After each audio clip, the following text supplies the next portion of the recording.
අද අපි කතා කරන්න යන්නේ ආනුභවික සූත්‍ර හා අනුක සූත්‍ර.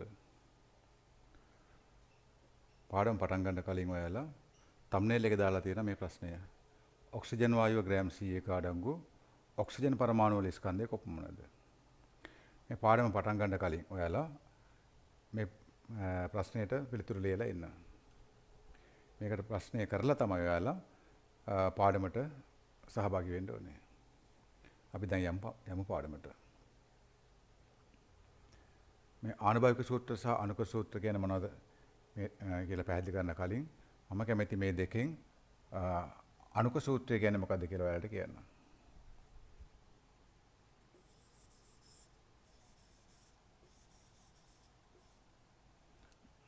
එතනටම ගමු.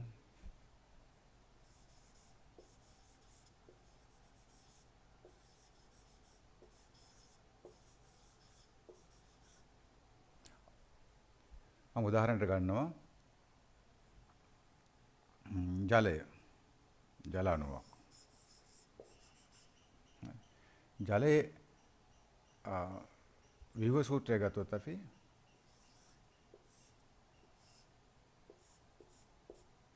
මේ තමයි ජල අණුවක්. මේ ජල අණුවක් එයාගේ විභව සූත්‍රයේ මේ දක්වලා තියෙන්නේ මම.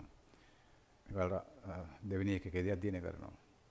මේ විභව සූත්‍රයෙන් අපිට පේන දේ තමයි ජල අණුවක් හැදිලා තියෙන්නේ හයිඩ්‍රජන් පරමාණු එකක් දෙකක් සහ ඔක්සිජන් පරමාණුවකින්. සමස්ත පරමාණු ගාන 3යි. හයිඩ්‍රජන් පරමාණු එකක් සහ ඔක්සිජන් පරමාණුවකින් තමයි ජල අණුව හැදිලා තියෙන්නේ. එතකොට මම මේකේ අණුක සූත්‍රය ලියන්නේ මෙහෙමයි. අණුක සූත්‍රයේදී මේ ජල අණුවේ අඩංගු සියලු පරමාණු සංඛ්‍යා දක්වන්න ඕනේ. සත්‍ය වශයෙන්ම අඩංගු වෙන සියලුම පරමාණු සංඛ්‍යා දක්වන්න ඕනේ.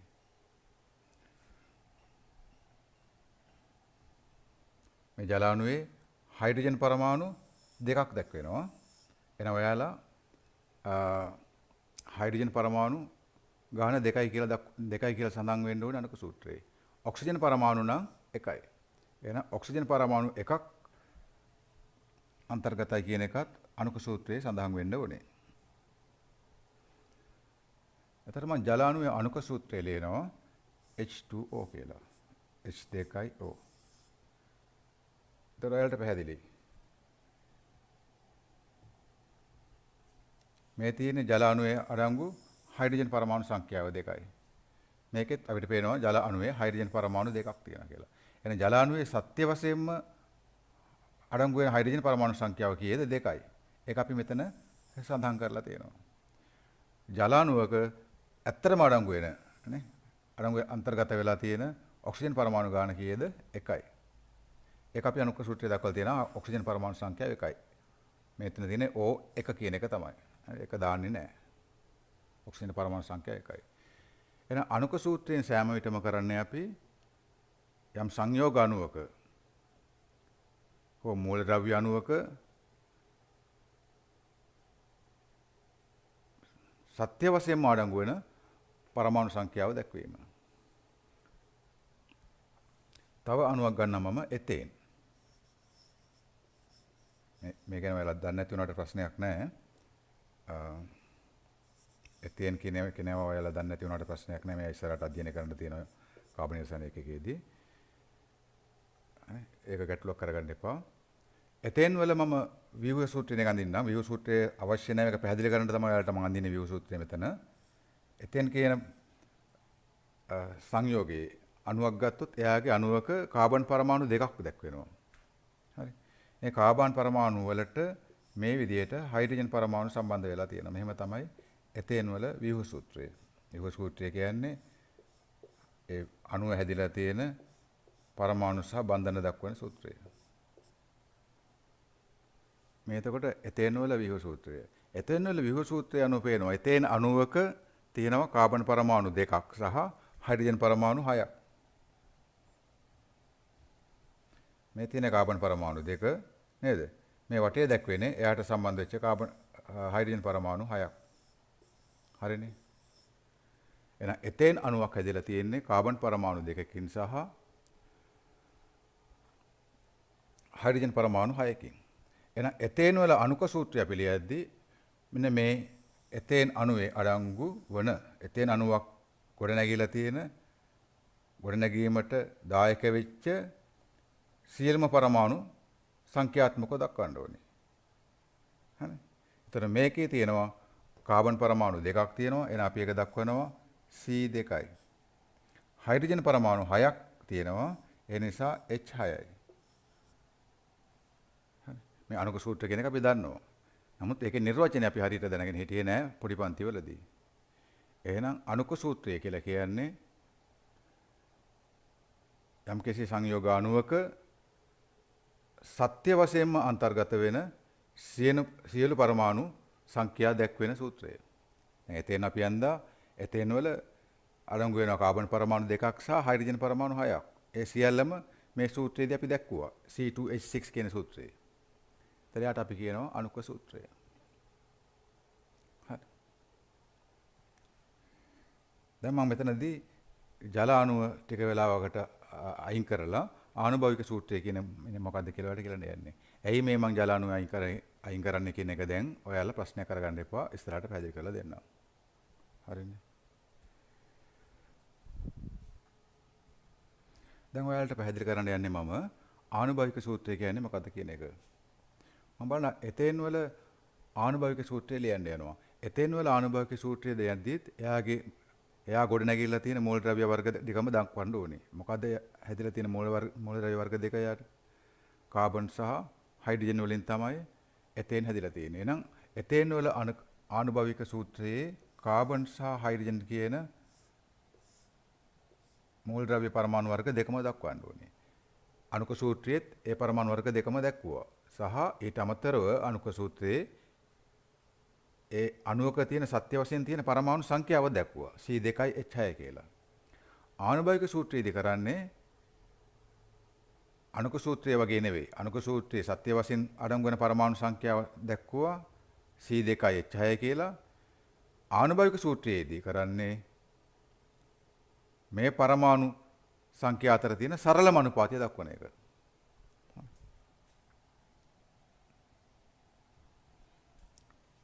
දැන් මෙයාගේ ගත්තොත් කාබන් පරමාණුවේ එතෙන් අණුවේ කාබන් පරමාණු දෙකක් සහ හයිඩ්‍රජන් පරමාණු 6ක් අඩංගු වෙනවා. දැන් මේකේ අපි 2යි 6යි කියලා දාන්නේ නැහැ. මේකේ දාන්නේ මොකද්ද? මේ 2 සහ 6 අතර තියෙන සරලම අනුපාතය. කියන්නේ කාබන් දෙකකුයි හයිඩ්‍රජන් 6කුයි අඩංගු වෙනවා. මේ පරමාණු සංඛ්‍යා අතර තියෙන සරලම අනුපාතය තමයි අපි දක්වන්නේ. අපි බලමු එතෙන් අණුවේ කාබන් 2යි හයිඩ්‍රජන් 6ක් තියෙනවා සංඛ්‍යා. මේ සංඛ්‍යා දෙක අතර දක්වන සරලම පූර්ණ සංඛ්‍යාත්මක අනුපාතය. සරල පූර්ණ සංඛ්‍යාත්මක අනුපාතය ගත්තොත් 1:3යි. එහෙනම් අපි ආනුභාවික සූත්‍රය දක්වන්නේ මෙන්න මේ සරල පූර්ණ සංඛ්‍යාතය අනුපාතය තමයි දක්වන්න ඕනේ.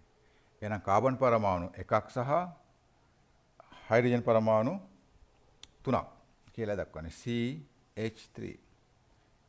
අපි මේක ලියන්නේ නැහැ C1යි H3යි කියලා ලියන්න පුළුවන්.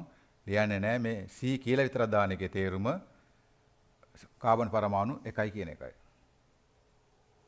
දැන් පැහැදිලි ඇති. එහෙනම් අණුක සූත්‍රයේ දාන්නේ තියෙන සියලුම පරමාණු සංඛ්‍යාව. ඒ කියන්නේ සත්‍ය වශයෙන්ම ඇත්තටම එයා අණුව ගොඩනගෙන්න දායක වෙච්ච සියලුම පරමාණු සංඛ්‍යා ටික දක්වනවා. ආනුභාවික සූත්‍රයේදී කරන්නේ ඒ පරමාණු සංඛ්‍යා අතර සරල පූර්ණ අනුපාතය දැක්වීම. පැහැදිලි ඇතිනේ? හරි.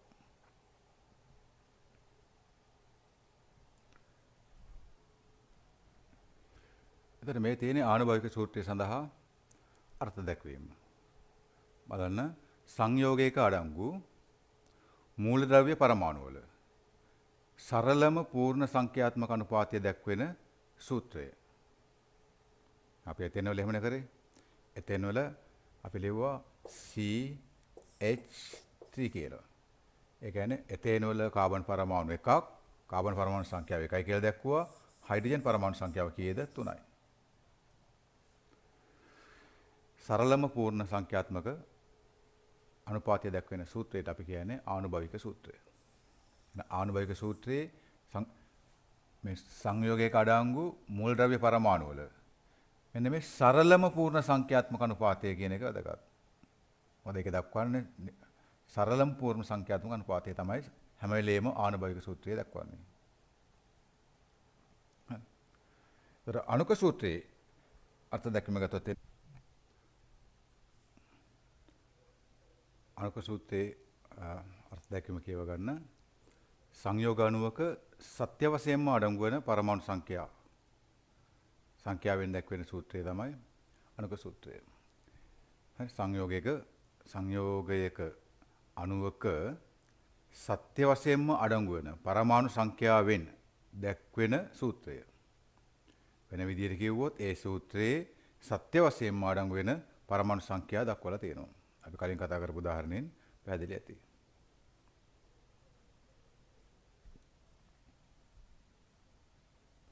දැන් අපි සංයෝග කීපයක ආනුභාවික සූත්‍ර සහ අනුක සූත්‍ර උදාහරණ වශයෙන් සලකා බලන්න යන්නේ. දැන් එතෙන් වල අපි කතා කරා එතෙන් වල මම ඉස්සලාම ලියලා තියෙන දැන් මෙතනදී ආනුභාවික සූත්‍රය ඊට පස්සේ අනුක සූත්‍රය.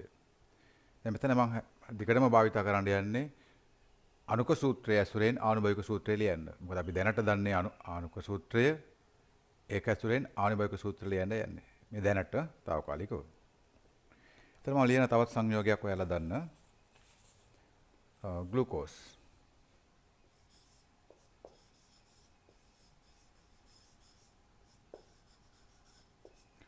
ග්ලූකෝස් ඔයාලා පොඩි පන්තිවල ඉස්සෙල්ලා දන්නවා ඇති. ඒකේ අනුක සූත්‍රය C6යි H12යි O6යි.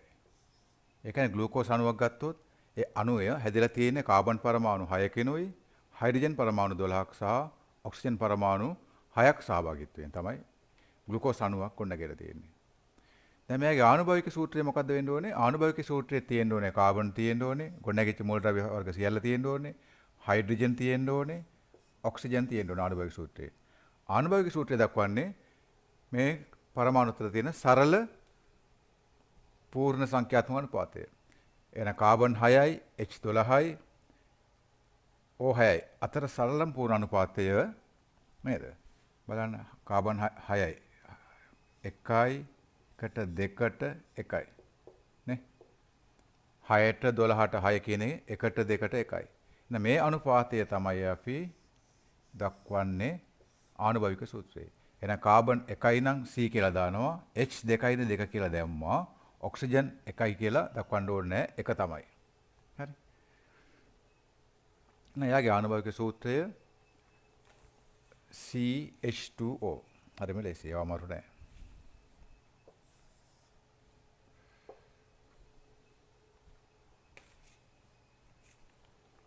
තවත් උදාහරණයක් ගන්නම් මම.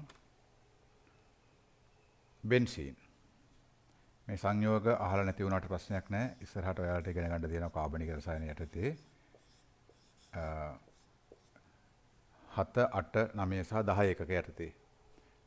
මේවල අනුක සූත්‍ර දන්නේ නැහැ කියලා ඒ ගැන කලබල වෙන්න ඕනේ නැහැ. අපි මෙතන බලන්නේ මේ අනුක සූත්‍ර කියන්නේ මොකද්ද? ආනුභාවික සූත්‍ර කියන්නේ මොකද්ද කියන එක විතරයි. මෙයාගේ බෙන්සීන් එක ගත්තොත් C6යි H6යි තමයි අනුක සූත්‍රය. කියන්නේ කාබන් 6කිනුයි හයිඩ්‍රජන් පරමාණු 6කිනුයි තමයි බෙන්සීන් අණුවක් හැදිලා තියෙන්නේ. එහෙනම් මෙයාගේ ආනුභාවික සූත්‍රය වෙන්න ඕනේ මොකද්ද? CH නේ 6ට 6 කියන්නේ 1ට 1යි. හරි? කාබන් පරමාණු තියෙනවා මෙතන 6යි. හයිඩ්‍රජන් පරමාණුත් 6යි. නේ? මේ 6ට 6 කියන්නේ අනුපාතය සරල පූර්ණ අනුපාතය තමයි 1ට 1. ඒ අනුපාතය තමයි CH කියලා දැක්ුවේ අපි. හරි? CH කියලා දක්වලා තියෙන එකයි. කාබන් එකකුයි හයිඩ්‍රජන් එකයි. 1ට 1යි. 1යි 1යි කියලා දාන්න ඕනේ නැහැ. C1යි H1යි කියලා දාන්න ඕනේ නැහැ. මෙහෙම ලිව්වා එකේ අදහස C1කුයි H1කුයි තියෙනවා කියන එකයි. පැහැදිලිනේ?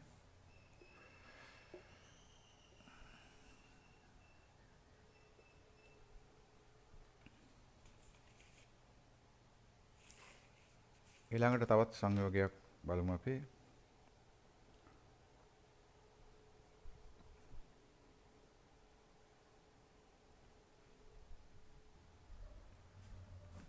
ප්‍රොපීන්.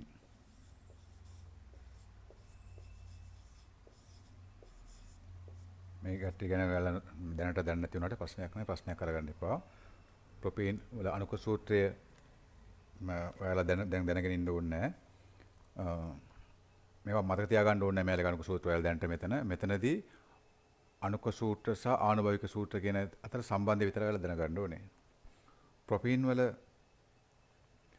අණුක සූත්‍රය C3යි H6යි. ඒ කියන්නේ කාබන් පරමාණු 3ක් සහ හයිඩ්‍රජන් පරමාණු 6කින් තමයි ප්‍රොපීන් අණුව හැදලා තියෙන්නේ. එහෙනම් ඒ දෙන්න අතර සරල පූර්ණානුපාතය 1:2යිනේ. හරි. කාබන් 3යි H6යි. ඒ කියන්නේ CH2 තමයි ආනුභවික සූත්‍රය. කාබන් පරමාණු තියෙනවා 3ක්, හයිඩ්‍රජන් පරමාණු තියෙනවා 6ක්. 3ට 6යි කියන්නේ 1:2යි. මේ අනුපාතය තමයි අපි මෙතන දක්වලා තියෙන්නේ. කාබන් 1යි හයිඩ්‍රජන් 6 කියන එක. පැහැදිලිනේ?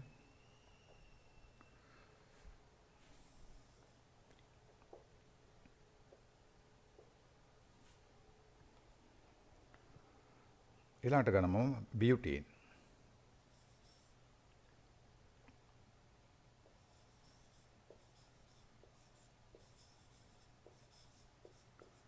බියුටීන්ගේ අණුක සූත්‍රය මම ලියන්නම්.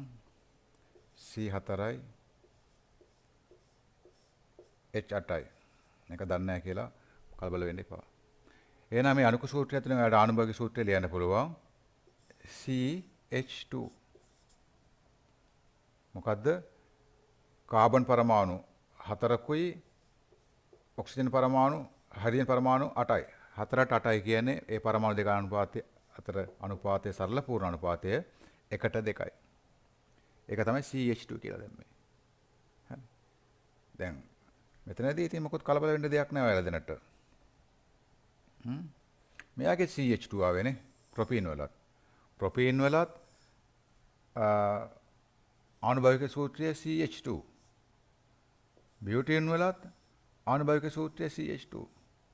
හරි. ඒක ප්‍රශ්නයක් කරගන්න එපා. අපි හැම වෙලෙම යොදාගත්තේ මොකද්ද? ඇයි මෙයාගේ CH2 උනේ? ඇයි CH2 උනේ? මෙතන තියෙන්නේ නේද? C3යි H6යි. ඒ දෙක අතර අනුපාතය 1:2 නිසා තමයි මෙතන CH2 කියලා ලිව්වේ. මෙතන CH2 කියලා ලිව්වේ ඇයි? මේ අතර තියෙන කාබන් 4යි H8යි. මේ දෙන්න අතර කාබන් 4 සහ 8 කියන අතර අනුපාතය 1:2 නිසා තමයි මෙතනත් අපි ලිව්වේ CH2 කියලා. හරිනේ? හරි. තවත් ඉස්සරහට පොඩි වෙනස් කරනක් බලමු අපි.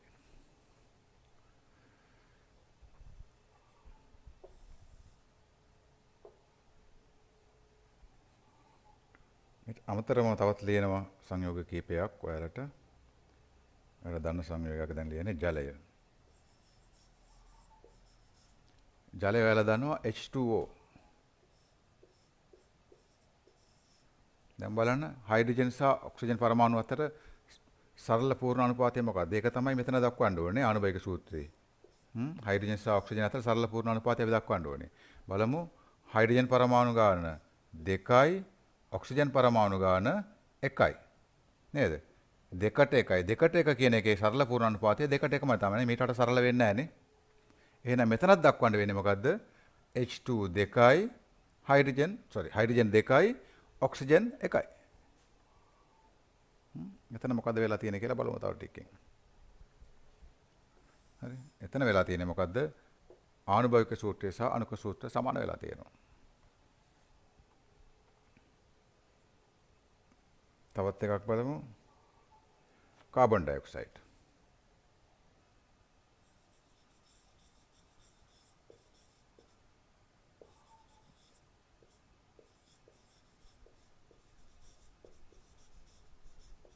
මේ තියෙන කාබන් ඩයොක්සයිඩ් කියන එක. කාබන් ඩයොක්සයිඩ් වල බලන්න ඔයාලා දන්න සංයෝගයක් නිසා මම ලිව්වේ CO2.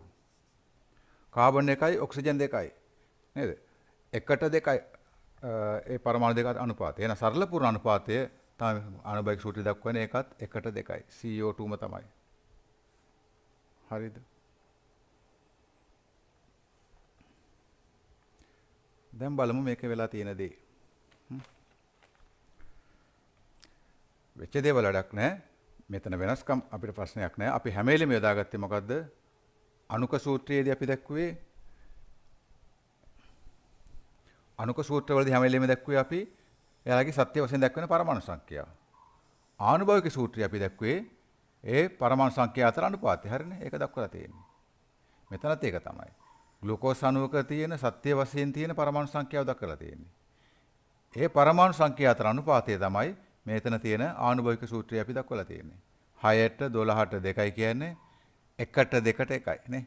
කාබන් 1යි, හයිඩ්‍රජන් 2යි, ඔක්සිජන් 1යි.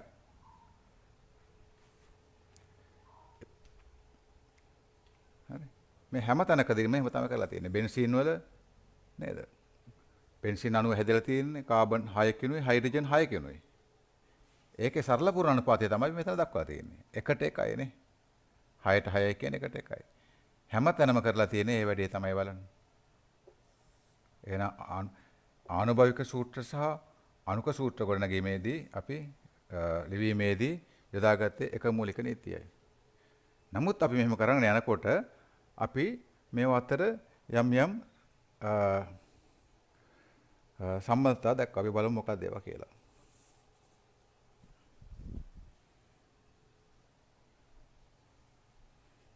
බලන්න අපි මෙතන ලියපු කට්ටියගෙන් මේ රතු පාට කොටුවෙන් දක්වලා තියෙන ප්‍රදේශය තුල අඩංගු වෙන කට්ටියගේ sorry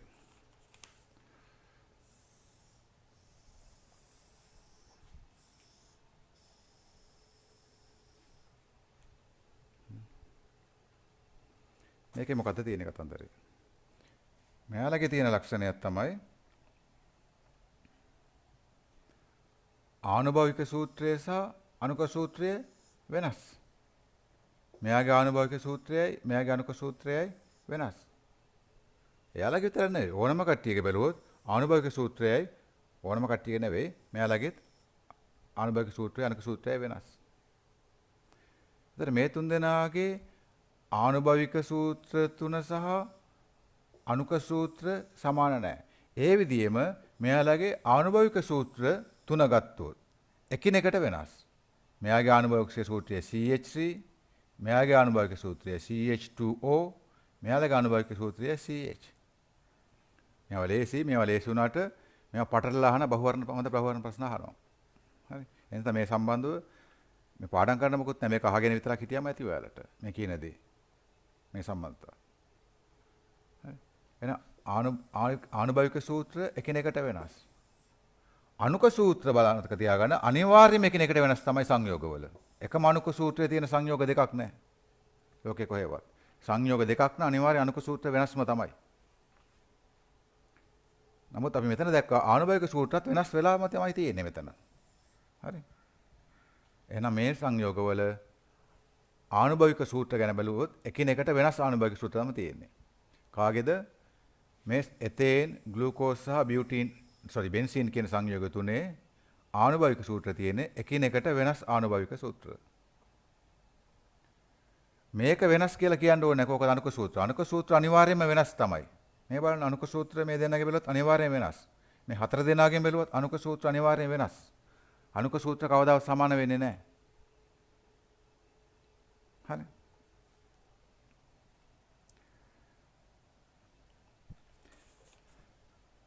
ඊළඟට බලන්න මෙන්න මේ කොට්ටුවේ ඉන්න කට්ටිය.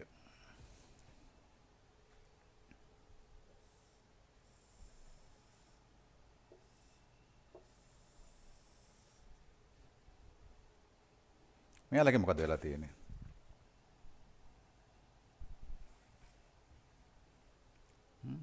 උඩ කට්ටියක අපි දැක්කා ආනුභාවික සූත්‍ර සහ ආනුභාවික සූත්‍ර එකිනෙකට වෙනස්.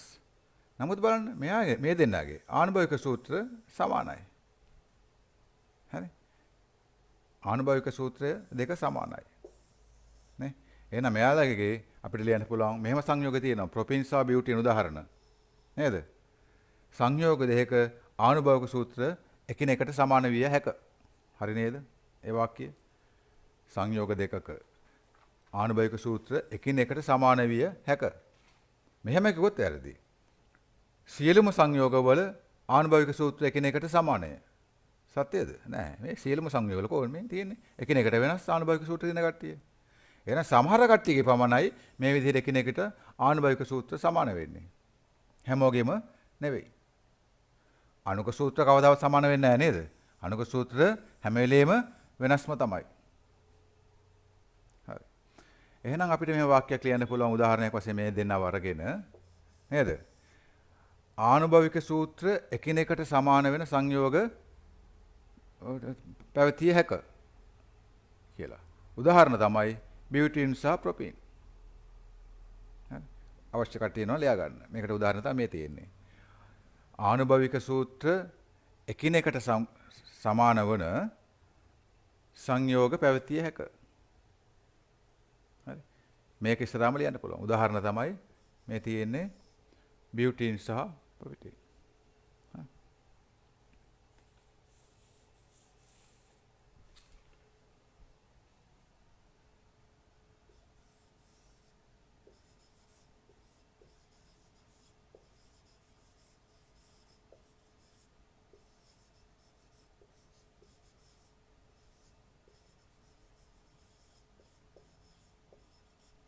ආනුභවික සූත්‍ර සමාන වේ.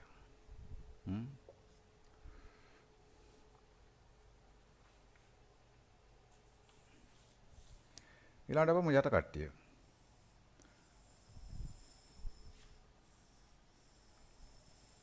ඉතින් බලන්න මෙතනදී හරි.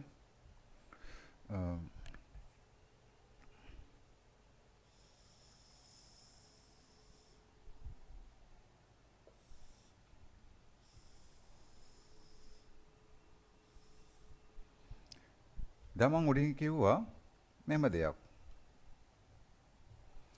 ආනුභවික සූත්‍ර එකිනෙකට සමාන සංයෝග පැවතිය හැක. එයා තමයි මේකට උදාහරණය නේ. හරි. දැන් සලකා බලන්න යන්නේ ජලය සහ කාබන් ඩයොක්සයිඩ්. මෙයාලගේ ආනුභවික සූත්‍ර සමානද? නැහැ. එකිනෙකට සමාන නැහැ. මෙයාගේ H2O, මෙයාගේ CO2. මෙයාලගේ අණුක සූත්‍ර එකිනෙකට සමානද? නැහැ. අණුක සූත්‍ර කාගේවත් එකිනෙකට සමාන වෙන්නෙම නැහැ. හරිද? එහෙනම් අණුක සූත්‍ර කොහොම සමාන වෙන්නේ නැහැ. එහෙනම් මෙයාලගෙත් එහෙම තමයි සමාන නැත.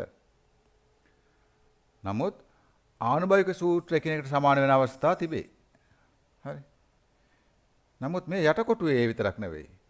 ආනුභවික සූත්‍ර එකිනෙකට සමාන නැහැ. නමුත් බලන්න. හරි. නමුත් බලන්න මෙයාලගේ මේ දෙන්නගේ අණුක සූත්‍ර සහ ආනුභවික සූත්‍ර සමානයි නේද? කාබන් ඩයොක්සයිඩ් ගත්තොත් අණුක සූත්‍ර සහ ආනුභවික සූත්‍ර සමානයි. හේතුව වෙලා තියෙන්නේ අණුක සූත්‍රයේ තිබෙන්නේ සරල පූර්ණ අනුපාතය. සරල පූර්ණ අනුපාතය වෙන්න හේතුව කාබන් ඩයොක්සයිඩ් අණුව හැදලා තියෙන කාබන් එකකනේ ඔක්සිජන් දෙකකනේ. මොනවා කරන්නද නේ? ඉතින් මේ දෙක අතර අනුපාතය 1:2යි. ඒ නිසා ආනුභවික සූත්‍රයත් අපිට ලියන්න උනේ 1:2 කියලා. හරි. එහෙනම් මේ සංයෝග වලට අපි ලියන්න පුළුවන් පොදුවේ මොකද්ද? ආනුභවික සූත්‍ර සහ අණුක සූත්‍ර සමාන වන සංයෝග. එහෙම සංයෝගයක් තියෙනවා. උදාහරණ තමයි ජලය සහ බියුටින්. මේ උදාහරණ පමණයි. තව ඕන තරම් තියෙනවා. හරි. එහෙනම් මෙතන ඉස්සරහින් ඔයාලා ලියා ගන්න පුළුවන්. ආනුභවික සූත්‍ර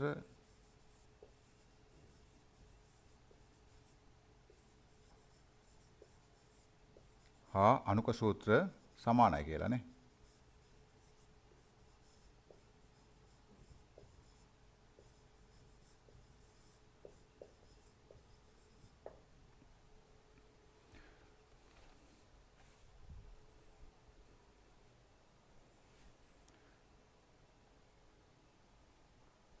තොර ආනුභවික සූත්‍ර සහ අණුක සූත්‍ර සම්බන්ධව කියන්න තියෙන වැදගත් කාරණා එච්චරයි තියෙන්නේ. එතකොට හැම වෙලේම මතක තියාගන්න ආනුභවික සූත්‍රය කියන්නේ මොකද්ද? අණුක සූත්‍රය කියන්නේ මොකද්ද? ඒ පදනම මත තමයි අපි ආනුභවික සූත්‍ර සහ අණුක සූත්‍ර ගොඩනගුවේ. මෙයාගේ අණුක සූත්‍රය H2O වල අණුක සූත්‍ර ජලය අණුක සූත්‍රය H2O කියලා ලිව්වේ. ජල අණුක තියෙන හයිඩ්‍රජන් දෙකයි ඔක්සිජන් පරමාණු එකක් නිසා. ඒ නිසා තමයි මේ ජල අණුවේ අණුක සූත්‍රය H2O කියලා ලිව්වේ අපි. හරි. ඉතින් එයාගේ ආනුභවික සූත්‍රය H2O කියලා ලියන්න හේතුව අණුක සූත්‍රයේ තියෙන පරමාණු අතර සරල පූර්ණානුපාතය 1:2 එකම වෙන නිසා. නමුත් මෙතනදී එහෙම උනේ නැහැ. එතේන අණුවක් හැදලා තියෙන්නේ කාබන් පරමාණු 2යි හයිඩ්‍රජන් පරමාණු 6කින්. ඒ නිසා එයාගේ අණුක සූත්‍රය ලිව්වා C2යි H6යි කියලා. C2යි H6 කියන්නේ 2ට 6යි කියන්නේ 1ට 2යි. sorry 2ට 6යි කියන්නේ 1ට 3යි. ඒ හින්දා ආනුභාවික සූත්‍රය ලිව්වා C1යි H3යි. ඒ හැම වෙලේම එකම දේ තමයි එකම නීතියක් තමයි යොදාගත්තේ. එකම සංකල්පයක් තමයි යොදාගත්තේ. ඒවා වෙනස් වුණේ නැහැ කොතනකවත්. නමුත් අපි මේ විදිහට ආනුභාවික සූත්‍ර සහ අණුක සූත්‍ර ගොඩනගාවට පස්සේ නේද? වෙනත් දේවල් දැක්කානේ. මොකද්ද දෙක වෙන දේවල්? ආනුභාවික සූත්‍ර සමාන වෙන අවස්ථා දැක්කා. නේද? ආනුභාවික සූත්‍ර සහ අණුක සූත්‍ර සමාන වෙනවා දැක්කා. ඒ සමාන වුණාට අපිට කරන්න දෙයක් නැහැ. අපි හැම වෙලෙම යොදාගත්තේ එකම පදනම. ඒව ගොඩනගන්න. හරි. මේ අවස්ථාව තියෙනවා. ඊළඟට මේ ගාන කියව ගන්න. ඔයාලා මේ ගාන ලියාගත්තොත් හොඳයි. මගේ රසායන ගානේ පොත තියෙනවා නම් ඒ තියෙන කටියට බලා ගන්න පුළුවන් මේක 13 වෙනි පිටුවේ තියෙන්නේ නිදර්ශනයක් විදිහට ඉදිරිපත් කරලා තියෙන ගානක්. ඒ ගාන හදන විදිහත් පෙන්නලා තියෙන මේ පිටුවේ. ඇස්ප්‍රින් කියන ඖෂධය එහෙම නැත්නම් මේ ඇස්ප්‍රින් කියන සංයෝගය ගැන තමයි මේ ප්‍රශ්නයෙන් අහන්නේ. ගාන කියව ගන්න. ඉතින් ඒ ඇස්ප්‍රින් වල අඩංගු වෙනවා කියලා කියනවා මෙයාලා කාබන් සහ හයිඩ්‍රජන් සහ ඔක්සිජන්. වලින් තමයි මේ ඇස්ප්‍රින් කියන සංයෝගයේ අණුවක් හැදිලා තියෙන්නේ. අපෙන් අහන්නේ මේකේ ආනුභවික සූත්‍රය සොයන්න. දැන් ආනුභවික සූත්‍රය හොයන්න කිව්වොත් අපි ඒ සංයෝගයේ අණුවක තියෙන මූලද්‍රව්‍ය පරමාණු අතර සරල පූර්ණ අනුපාතය ලියන්න ඕනේ. මේ සංයෝගයේ තියෙන ඇස්ප්‍රින් වල තියෙන මූලද්‍රව්‍ය ටික මොකද්ද? කාබන්, හයිඩ්‍රජන් සහ ඔක්සිජන්. එතකොට අපිට මේකේ හොයාගන්න වෙන මේ ගාන දීලා තියෙන දත්ත වලින් මේ කාබන්, හයිඩ්‍රජන් සහ ඔක්සිජන් කියන නේද මූලද්‍රව්‍ය අතර සරලම පූර්ණ අනුපාතය හොයාගන්න ඕනේ. සරලම පූර්ණ මොන අනුපාතයද? මවුල අනුපාතය. එතන මෙයාලා මවුල ගණන් දීලා නැහැ මේකේ. මේකේ දීලා තියෙනවා කාබන් මෙයාලා ස්කන්ධ ප්‍රතිශත දීලා තියෙන්නේ.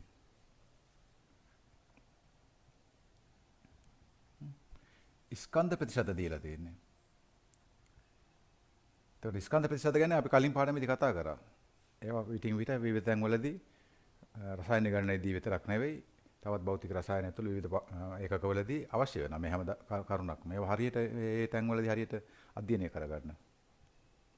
හරි. මේ ස්කන්ධ ප්‍රතිශත යොදාගෙන අපිට හොයාගන්න සිද්ධ වෙනවා මෙන්න මේ මූලද්‍රව්‍ය අතර සරල පූර්ණ මවුල අනුපාතය. අපිට දීලා තියෙන ස්කන්ධ ප්‍රතිශත. ස්කන්ධ ප්‍රතිශත දීලා තියෙනවා නම් අපිට ලියා ගන්න පුළුවන් මෙයාලා අතර ස්කන්ධ අනුපාතය.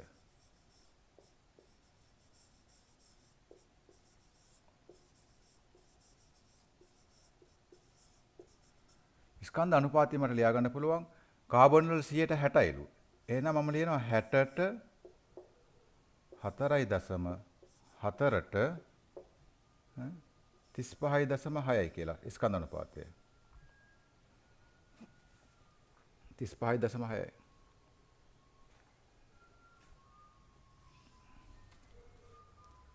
මේ තියෙන 35.6.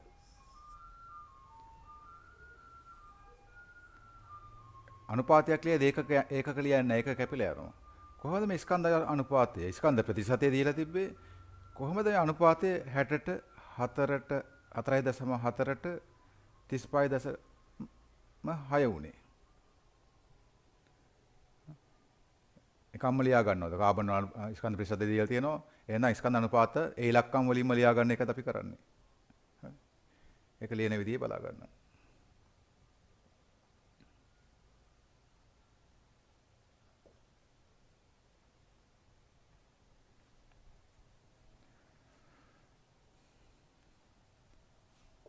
කාබන්, හයිඩ්‍රජන් සහ ඔක්සිජන් අතර ස්කන්ධ ප්‍රතිශතය අපිට දීලා තිබ්බේ 60යි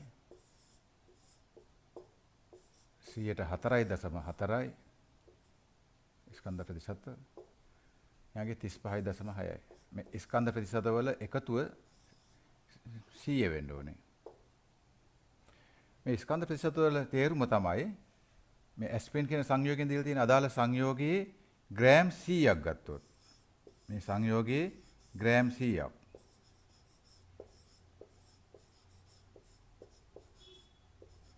අදාළ සංයෝගයේ ග්‍රෑම් 100ක් ගත්තාම ඒකේ ග්‍රෑම් 60ක් කාබන් තියෙනවලු. හයිඩ්‍රජන් තියෙනවා ග්‍රෑම් 4.4ක්. ඔක්සිජන් තියෙනවා 35.6ක් එතකොට ග්‍රෑම්. මේ ස්කන්ධ ප්‍රතිශතයේ තේරුම මේකයි. ග්‍රෑම් 100ක් තුල අඩංගු වෙන ප්‍රමාණය. ඒකයි 100ට කියන්නේ. ග්‍රෑම් 100ක්. නැත්නම් කිලෝග්‍රෑම් 100ක්. නැත්නම් මිලිග්‍රෑම් 100ක්. මොනවාරි සලකා බලන ඒකක 100ක ස්කන්ධ ඒකක 100ක 60ක් තියෙනවා කාබන්. 4.4ක් හයිඩ්‍රජන්. ওই විදිහටයි. එහෙනම් අපි ඒකකේ ගත්ත ග්‍රෑම් 100 කියලා ගත්ත අපේ ලේසියට. ග්‍රෑම් 100යි. වෙන කෙනෙකුට වෙන ඒකකයක් ගන්න පුළුවන්. හරි ස්කන්ධ ඒකකයක්. සලකා බලන ස්කන්ධ ඒකකයෙන් කොටස් 60ක් කාබන්. කොටස් 4.4ක් හයිඩ්‍රජන්. ඔක්සිජන් 35.6යි කොටස්. අපි දැන් ග්‍රෑම් 100 කියලා ගත්තේ අපේ පාසුවට. එහෙනම් අපි ග්‍රෑම් 100ක් නම් ගත්තොත් 60යි 4.4යි. තව කෙනෙකුට ගන්න පුළුවන් ග්‍රෑම් 200ක් 100ම ගන්න ඕනේ නැහැ. එතකොට මේ ඔක්කොම දෙගුණ වෙනවානේ. 60යි නෙවෙයි කාබන් 120යි. එහෙම ගන්න පුළුවන් කිසි ප්‍රශ්නයක් නැහැ. ඒත් අනුපාතය එන්නේ අන්තිමට සරල කරාම එකම අනුපාතය එන්නේ. හරි. මම හිතුවා ග්‍රෑම් 100 ගන්නවා. ග්‍රෑම් 100 ගත්තොත් කාබන් මවුල ගන්න හොයාගන්න පුළුවන් මට. මවුල ගණන් හොයාගන්න පුළුවන් මෙහෙම. කෙකනාගේ මවුල හොයාගන්න පුළුවන්. මවුල ඕනේ නැහැ. දැන් ස්කන්ධ අනුපාතය දැන් අපි බලමු අපි කලින්ම. දැන් මේකේ මේ ස්කන්ධ අතර අනුපාතය ලියද්දී ස්කන්ධ අනුපාතය මොකද්ද වෙන්නේ? අපි පල්ලෙන් ලියමුක ස්කන්ධ අනුපාතයනේ.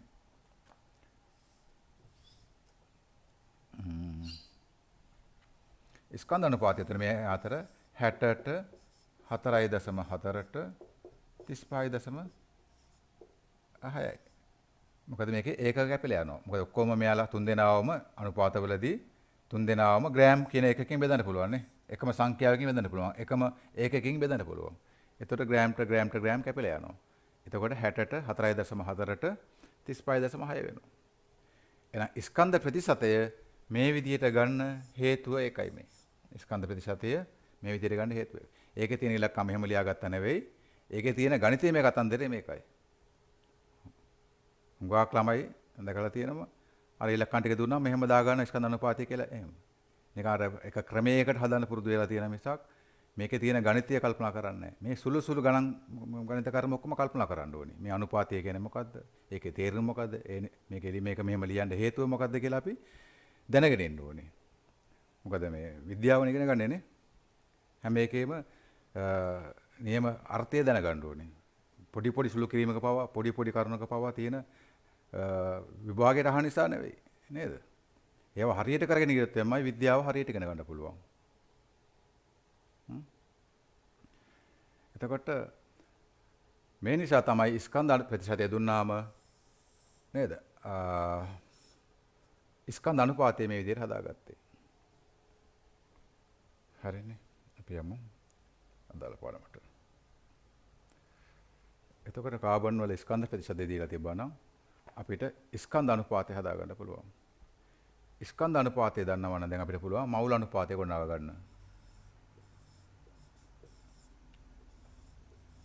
මවුල අනුපාතය. හරි. මේ හැම ස්කන්ධයක්ම එයාලගේ සාපේක්ෂ පරමාණුක ස්කන්ධ වලින් බෙදාගෙන ගියාම හරි. මවුල බවට හැරෙනවා. ඒතර මවුල අනුපාතය තමයි අපි ගන්න යන්නේ. මවුල අනුපාතය ගන්න යන්නේ. එතකොට අනුපාතයකට ඒකක නැහැ. මම මෙයාව බෙදන්නේ 60 බෙදනවා මවුල කරන්න 12න්. ග්‍රෑම් 60 නෙවෙයි. ඇත්තටම ග්‍රෑම් 60 තමයි තිබුණේ. ග්‍රෑම් 60 තමයි උතන 12න් බෙදන්නේ. හරි. මෙයාව 4.4 බෙදනවා එකෙන්නේ 35.6 ස්කන්ධය. 35.6 බෙදනවා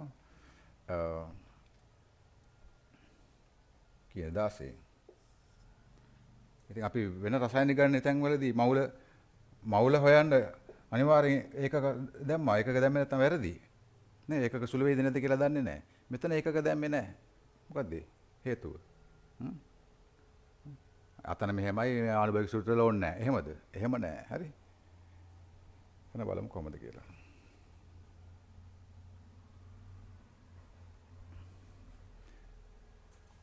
දැන් අපි හිතමු මේ තියෙන්නේ ග්‍රෑම් 60යි ග්‍රෑම් 4.4යි නේද? 35.6යි ග්‍රෑම්. මේ ස්කන්ධ අතර මවුල අනුපාතය ගන්න යන්නේ. මේ නමයි මේ ස්කන්ධ මම මවුල වලට කරනවා. මෙයව 12යි ග්‍රෑම් මවුලයට මෙයා 1යි ග්‍රෑම් මවුලයට කියන එක බෙදන්න ඕනේ. මෙයාව බෙදන්න ඕනේ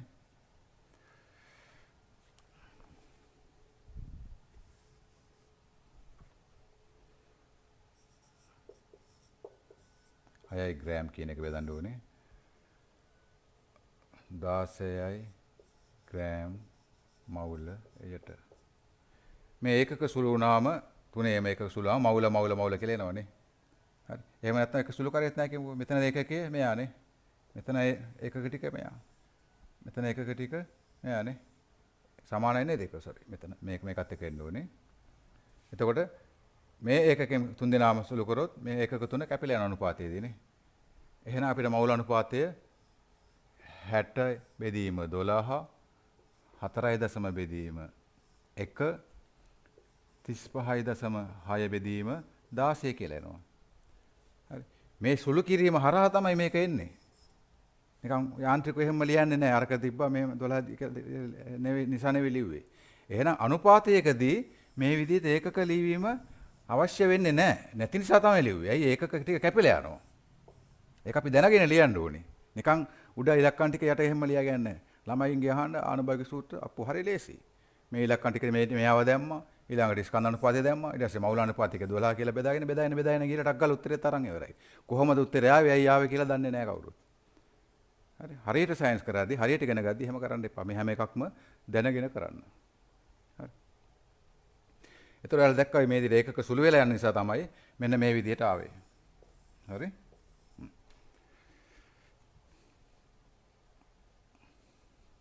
එහෙනම් මෙතන මවුල අනුපාතයට අපි ඒකක දාන්න ඕනේ. මොකද ඒකක ටික සුළු වෙලා යනවා. ඒකයි මෙහෙම ලිව්වේ. මෙතන කුරුට ගන්න ඕනේ නැහැ නේද? එතකොට මේක තමයි මවුල අනුපාතය. හරි. එහෙනම් අපි ආනුභාවික සූත්‍ර ගොඩනගද්දී ඉස්සලාම ස්කන්ධ අනුපාතය ලිව්වා. ඊළඟට මවුල අනුපාතය ලිව්වා කෙටියෙන් දැන්. ඒක අපි යාන්ත්‍රික නෙවෙයි ලියන්නේ මේක දැනගෙන ලිව්වේ. අපි නේද? මෙතන ඒකක දාන්න ඕනේ නැහැ. නැත්තම් මවුල හොයන්න නේද? ග්‍රෑම් එකකේ තියෙනවනේ. යට මවුලයට ග්‍රෑම් තියෙනවනේ. ඒකක සුළු වෙලා ගියා. ඒ නිසායි මෙතනදී මෙහෙම ලියන්න හේතුව. හරි. ඒක දැනගෙන අපි කරන්න ඕනේ. හරි.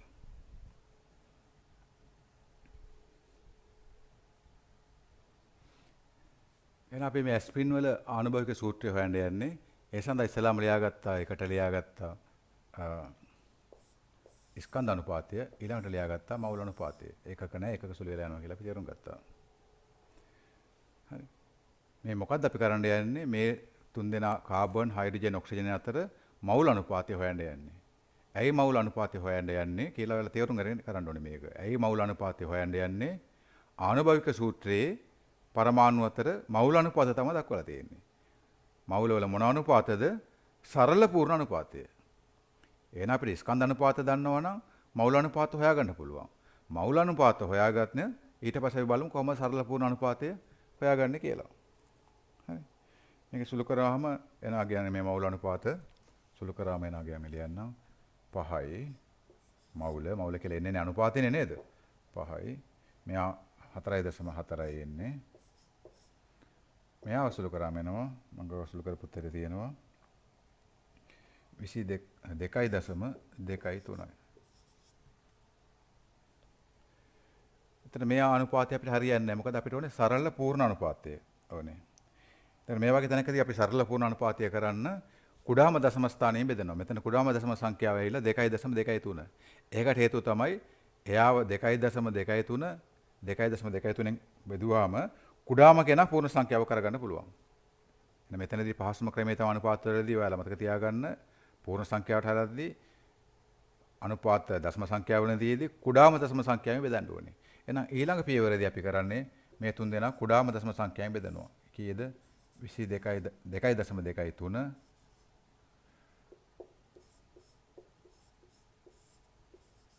මේවත් 2.23න් බෙදනවා.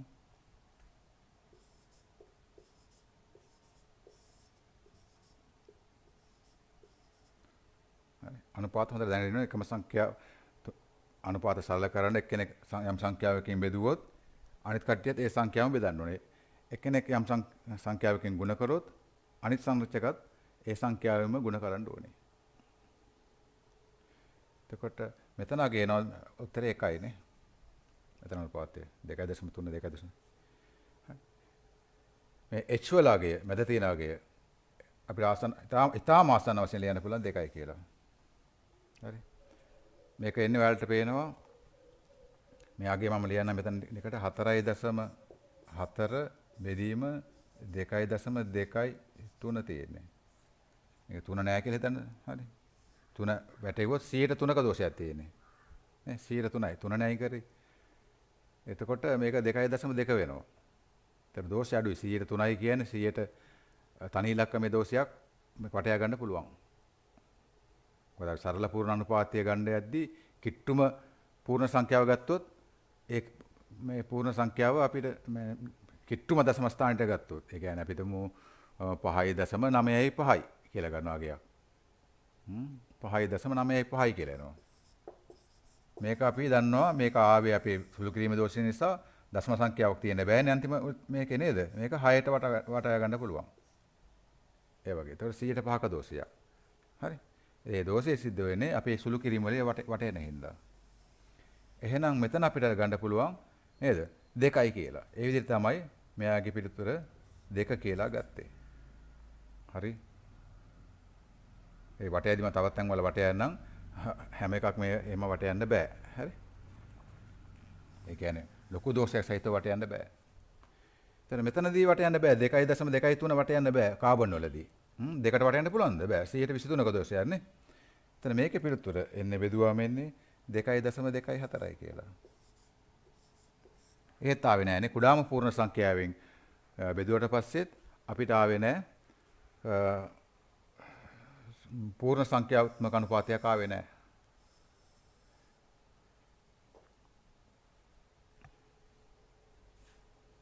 දැන් මේ වගේ අවස්ථාවකදී කුඩාම සංඛ්‍යාවෙන් බෙදුවට පස්සේ තවදුරටත් දශම තියෙනවා නම් අපි කරන්නේ ඊළඟට වැඩි කිරීම.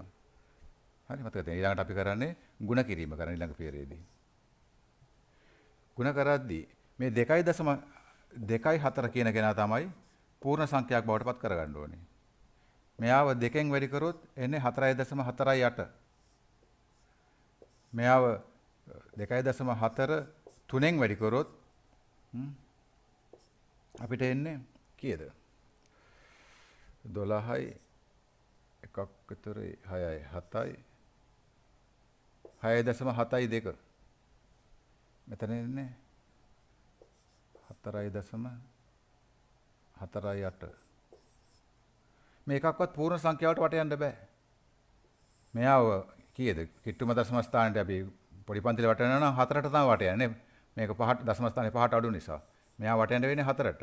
4ට වැටෙවුවොත් 0.48ක් අඩු වෙනවා. ඒ කියන්නේ සුළු කරලා බැලුවොත් 148ක දෝෂයක්.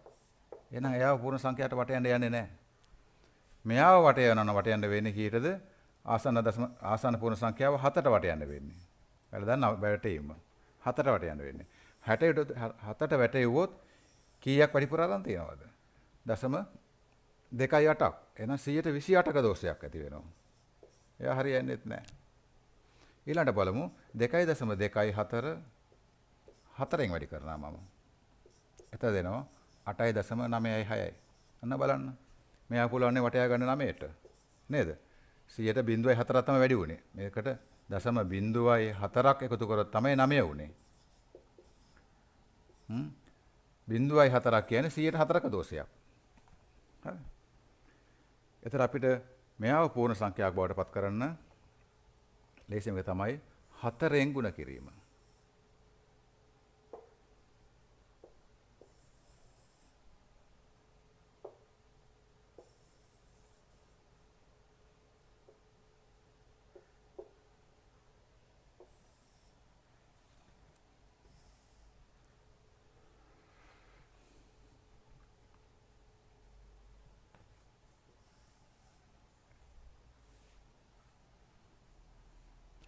එතනින් අපිට ලියන්න පුළුවන් 2.23න් බෙදීමෙන්. ඒක ලියන්න අත්‍යවශ්‍ය නැහැ බෙදීම. ඊළඟට ඒ බෙදවම වෙන උත්තර තමයි ආවේ. ඊළඟට අපිට ලියන්න පුළුවන් 4න් ගුණ කිරීමෙන්නේ.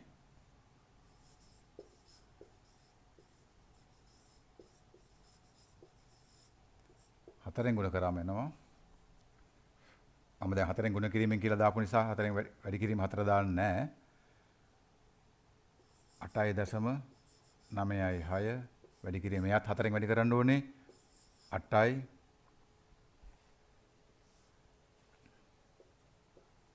මෙයාව 4න් වැඩි කරාම 4යි.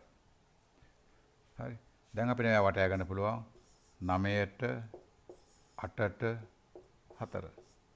මේ ඇවිල්ලා සරලම පූර්ණ අනුපාතය 9ට 8ට 4. මීට වඩා මේ තුන් දෙනා සුළු වෙන්නේ නැහැ.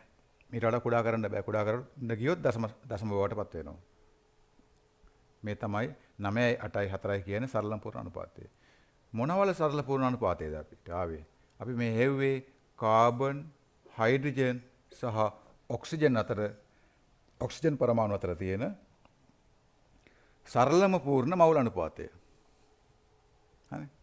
මේ තියෙන්නේ සරල CH හා O අතර සරලම පූර්ණ මවුල අනුපාතය මේ තියෙන්නේ.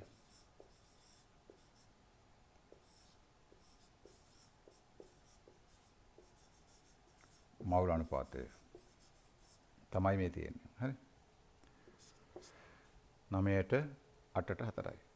ඒ අනුපාතය අපි මේ දැක්කොත් අපිට ලැබෙන්නේ මොකද? ආනුභාවික සූත්‍රය. එහෙනම් ආනුභාවික සූත්‍රය සමානයි කියලා අපිට ලියන්න පුළුවන් C9යි H8යි O4යි. මේ තියෙන ඇස්පිරින් වල ආනුභාවික සූත්‍රය.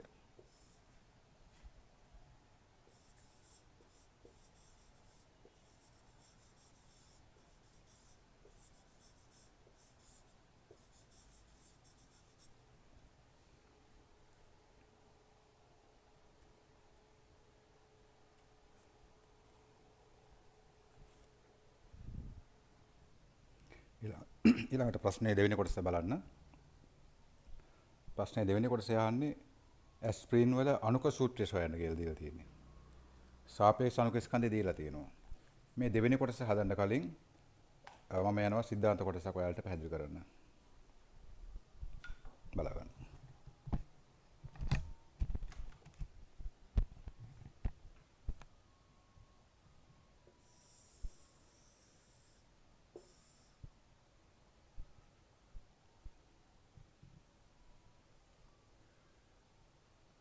මේකට කලින් මම ඔයාලා දන්න දෙයක් කියන්නම්. ඔයාලට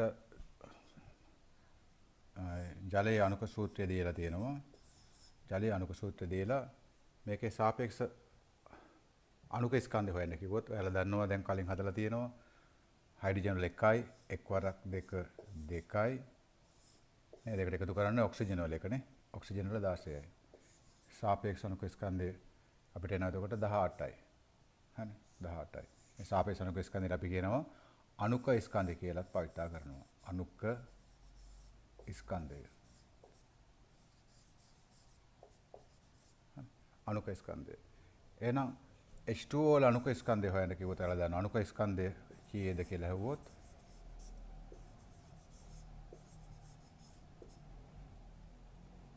අණුක ස්කන්ධය 18යි. මෞලික ස්කන්ධය එහෙම නෙවෙයි මෞලික ස්කන්ධය නම් 18යි ග්‍රෑම් මවුලයටනේ. ඒවා අපි කලින් කරලා තියෙන හොඳට ඒක බලා ගන්න.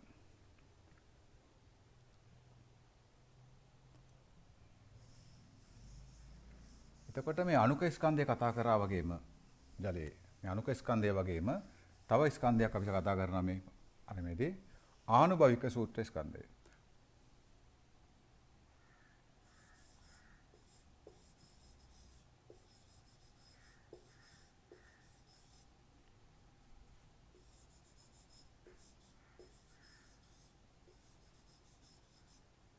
ආනුභවික සූත්‍ර ස්කන්ධය.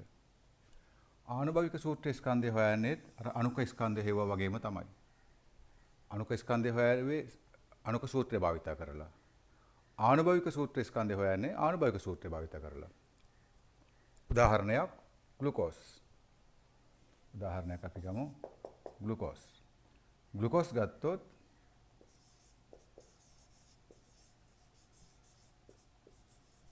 ඔයාලා ආනුභාවික සූත්‍රය බලන්න කලින් හොයාගත්ත ග්ලූකෝස් වල CH2O අණුක සූත්‍රය නම් හොයා තිබුණේ C6යි H12යි O6යි කියලා. මේ ඇවිල්ලා ආනුභාවික සූත්‍රයනේ.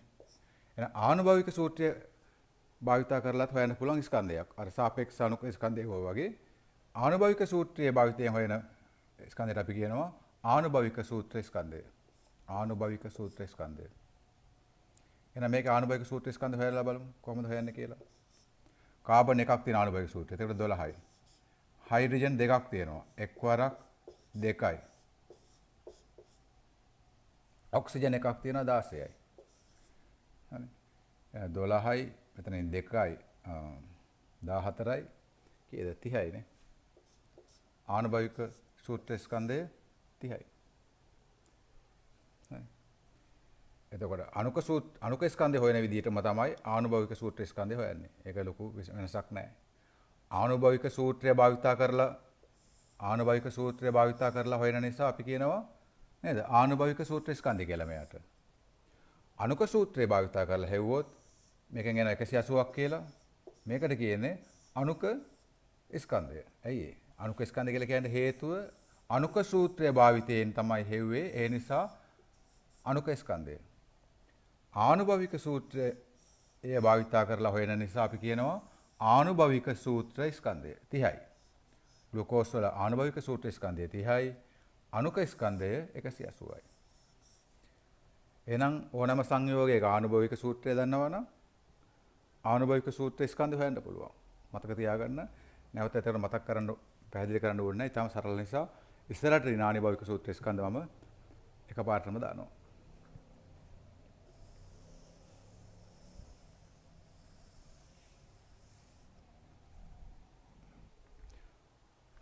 මම දැන් ලෑස්ති වෙන්නේ සංයෝග කීපයක ආනුභාවික සූත්‍ර ස්කන්ධ සහ අණුක ස්කන්ධ සොයන්න. ඔයාලා කලින් වගුවේ බලා ගන්න අපි ඉස්සලාම ආනුභාවික සූත්‍ර සහ අණුක සූත්‍ර ලිව්වේ එතේන් වල. එතේන් වල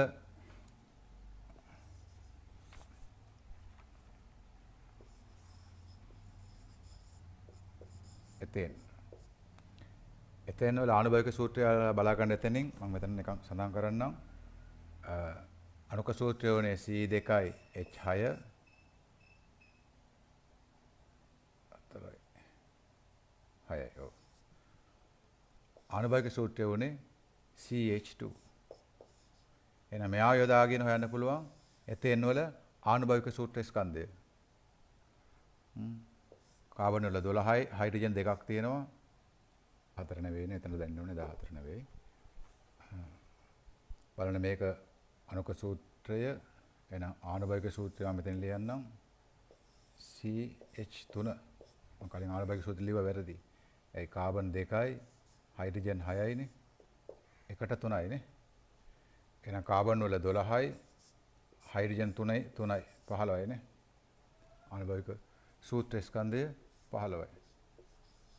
එහෙනම් ආනුභාවික සූත්‍රය දන්නවනම් ආනුභාවික සූත්‍ර ස්කන්ධය හොයාගන්න පුළුවන්. ඒ විදිහටම අණුක සූත්‍රය දන්නවනම් අණුක සූත්‍ර ස්කන්ධය හොයාගන්නත් පුළුවන්. හරි. මෙයා 15යි. ඊළඟට අපි වගුවේ ලිව්වේ ග්ලූකෝස්. ඒ පිළිවෙලට මම ලියන්නම්. ග්ලූකෝස් වල ආනුභාවික සූත්‍රය අපි හොයලා තියෙන්නේ. එහෙමනම් ඔයාලට ඒක ආනුභාවික සූත්‍රය භාවිත කරලා ආනුභාවික සූත්‍ර ස්කන්ධ හොයාගන්න පුළුවන්. මම හොයපු වගේ දාන්නම් 30යි. මෙයාගේ අණුක ස්කන්ධය එනවා 180යි. මේක හොයලා පෙන්නන්න ඕනේ නැහැ. දැන් ඔයාලා හොයන්න දන්නවා. ඊළඟට බෙන්සීන් ලිව්වේ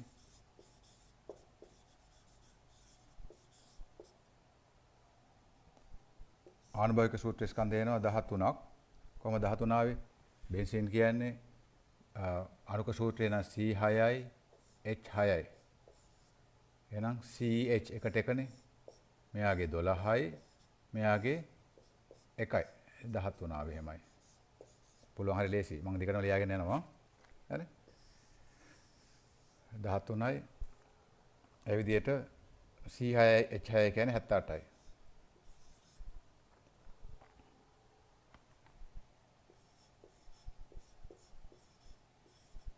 ප්‍රොපීන්. කලින් වගේ පිළිවෙල තමයි මම ලියන්නේ මේ. කලින් ආනුභාවික සූත්‍ර සහ අණුක සූත්‍රය කොනක භගවත් තියෙන්නේ. ඒකේ පිළිවෙල තමයි ලියන්නේ මේ. 42යි. මේක බලාගන්න මේකේ වැදගත් සිද්ධාන්තයක් තියෙනවා. ඒකයි මේ කොහොම මම ලියන්නේ. බියුටීන්. බියුටීන් වල 14යි ආවේ. ඒ ආනුභාවික සූත්‍ර සමාන වුණා නේද මතකද ඔයාලට? ඒකයි දෙකම 14 වුණේ. හැබැයි අණුක ස්කන්ධ වෙනස් වෙනවා. හේතුව මොකද? අණුක සූත්‍ර අනිවාර්යයෙන් වෙනස් වෙනවා. එකට ජලය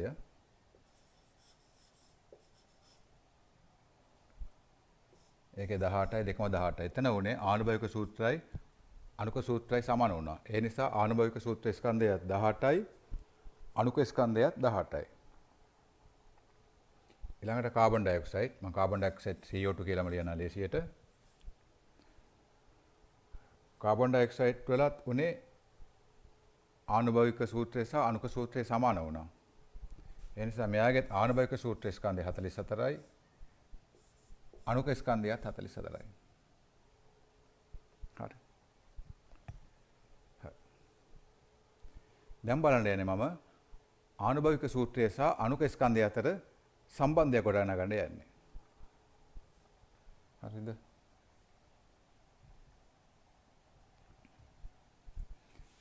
මේ ආනුභාවික සූත්‍ර ස්කන්ධය මේ තියෙන්නේ. මේ ඇවිල්ලා අණුක ස්කන්ධය. මේ දෙන්න අතර සම්බන්ධය ගොඩනගන්න යන්නේ දැන්.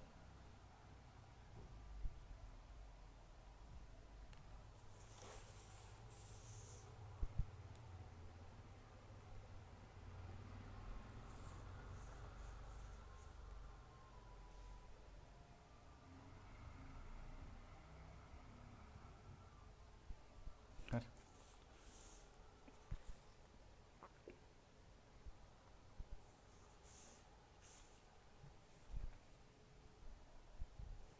එතෙන් බලන්න. එතෙන් බල ආනුභාවික සූත්‍ර ස්කන්ධය 15යි. අණුක ස්කන්ධය 30යි. මෙයා මම වැඩි කරනවා දෙකෙන්. සමාන වෙනවා අණුක ස්කන්ධයටනේ. ආනුභාවික සූත්‍රය දෙකෙන් වැඩි කරා. ඒ වගේම ග්ලුකෝස් වල 30යි. ආනුභාවික සූත්‍ර ස්කන්ධය අණුක ස්කන්ධය 180යි. මෙයා වැඩි කරොත් මම 6න් ආනුභාවික සූත්‍ර ස්කන්ධය 6න් වැඩි කරොත් එයාගේ අණුක ස්කන්ධයට සමාන වෙනවා. ඒ වගේම බෙන්සීන් වල 13යි.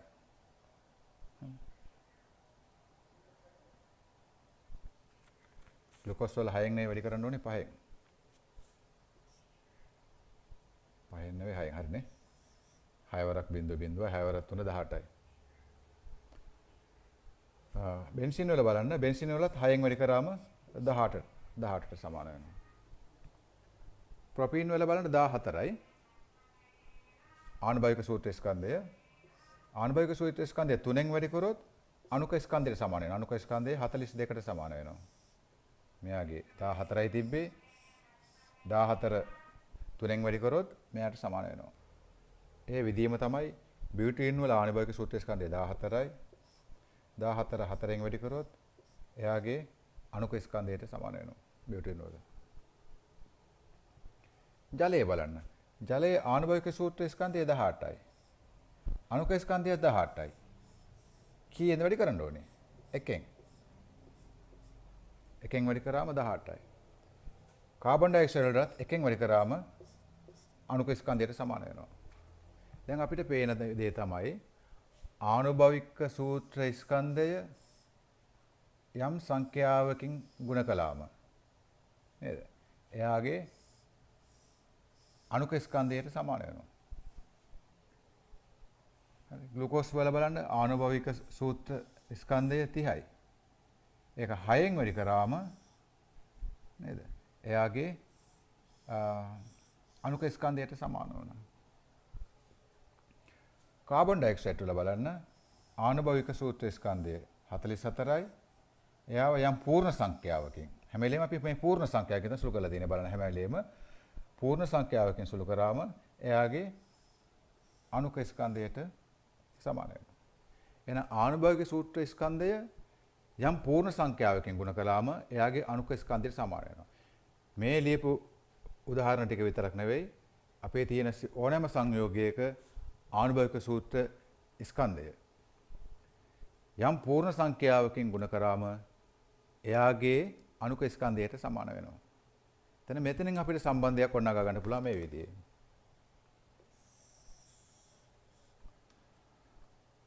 අපි දැක්වූ දේ තමයි ආනුභවික සූත්‍ර ස්කන්ධය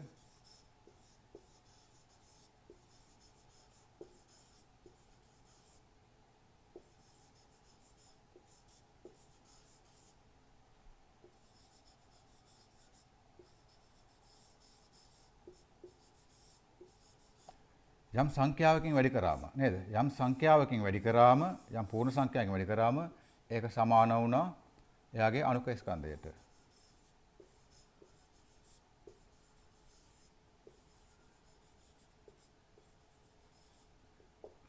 යම් සංඛ්‍යාවකින් යම් පූර්ණ සංඛ්‍යාවෙන් වැඩි කරාම හැම වෙලේම එයාගේ අණුක ස්කන්ධය සමාන වෙනවා දැක්කවා. ඒ නිසා මේ පූර්ණ සංඛ්‍යාවට මම දාන පොදු සංකේතයක් n කියලා. හරිද? එහෙනම් ආනුභවික සූත්‍ර ස්කන්ධය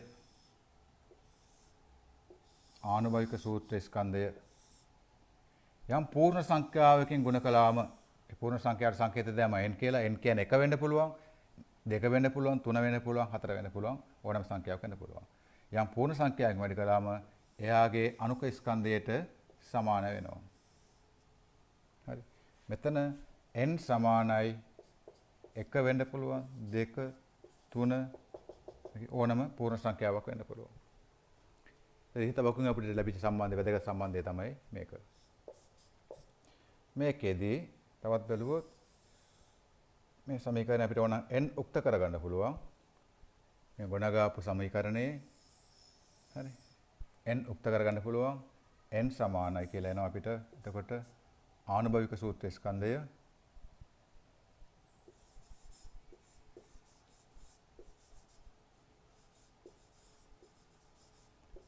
ආනුභවික සූත්‍ර ස්කන්ධය වැරදි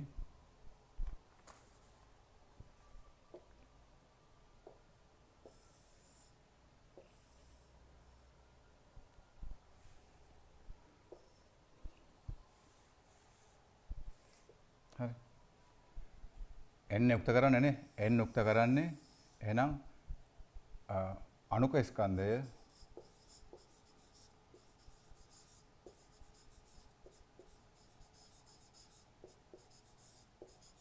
බෙදීම ආනුභවික සූත්‍ර ස්කන්ධය. මෙහාට යනකොට බෙදීම වෙනවා. ඒක ඔයාලා දන්න දෙයක්. හරි. මට වැරදුනට හරි. එහෙනම් n සමානයි කියලා අපිට ගන්න පුළුවන් ආනුභවික සූත්‍ර ස්කන්ධය අණුක ස්කන්ධය බෙදීම ආනුභවික සූත්‍ර ස්කන්ධය. මේකත් ඔයාලට වැදගත් වෙන සමීකරණයක් ගණන් හදන්න.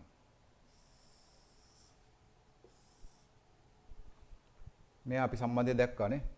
මේ කියන සම්බන්ධය අපි දැක්කා ඒත බකුවෙන්. කොයි සම්බන්ධයද? මේක. මේ සම්බන්ධතාවය තමයි අපි දැන් ඒතින් කතා කරපු වගුවෙන් ගොඩ නැගුවේ. ඒ අනුව තමයි ඒකේ n උක්ත කිරීමෙන් තමයි මේ සමීකරණය ලබා ගත්තේ. ඒතර මේ දෙකම ඔයාලට අවශ්‍ය වෙනවා.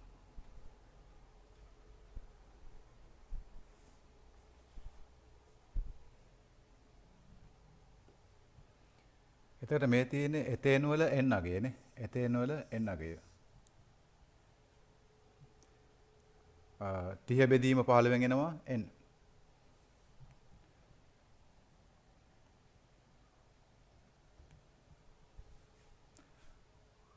එතේන් වල අණුක ස්කන්ධය 30යි. ආනුභවික සූත්‍ර ස්කන්ධය 15යි. එනවා 2යි කියලා. එතකොට මේ ආවේ n. එහෙනම් අපි කලින් හොයන්න නැතුවම අර ಗುಣ කිරීමට අරන් තියෙන n තමයි. හරි. ග්ලූකෝස් වල මේ n අගය එතකොට 30යි. sorry 6යි. මේ තියෙන එහෙනම් එක එක්කෙනාගේ n අගයන්. n අගයන්. හරි. මේක අපිට හොයන්න පුළුවන්. මේ තියෙන්නේ ඕනම කෙනෙක්ගේ අපි බැලුවොත් බියුටින්ගේ නම් බියුටින්ගේ 56යි අණුක ස්කන්ධය. ඒ 56 14න් ඒ කියන්නේ ආනුභාවික සූත්‍ර ස්කන්ධයෙන් අපිට බෙදුවම වෙනවා මෙන්න මේ n අගය. හරි. 56 බෙදීම 14 සමානයි 4යි කියලා එනවා. මේ 56 කියන්නේ අණුක ස්කන්ධය 14 කියන්නේ ආනුභාවික සූත්‍ර ස්කන්ධය. හරි. අපි ගොඩාගත් සමීකරණය. එතකොට මේ විදිහට හොයපු n අගයන් පිළිබඳව තවත් දෙයක් බලන්න මේ වගුව. මේක අපි කලින්ම ගොඩනගපු වගුව ආනුභාවික සූත්‍රය සහ අණුක සූත්‍රය. දැන් මම මේකට මොහොතකට කලින් පෙන්නපු වගුවේ බලන්න ඒකේ තියෙනවා එතේන් වල n කීයද කියලා. නේ n හැව්වේ හැම වෙලේම අණුක ස්කන්ධය බෙදීම ආනුභාවික සූත්‍ර ස්කන්ධයෙන්. දැන් n හොයන්න දන්නවා. ඒ විදිහට හොයාගත්තු n එක තමයි එතේන් වල n අගය ආවේ අපිට එතේන් වල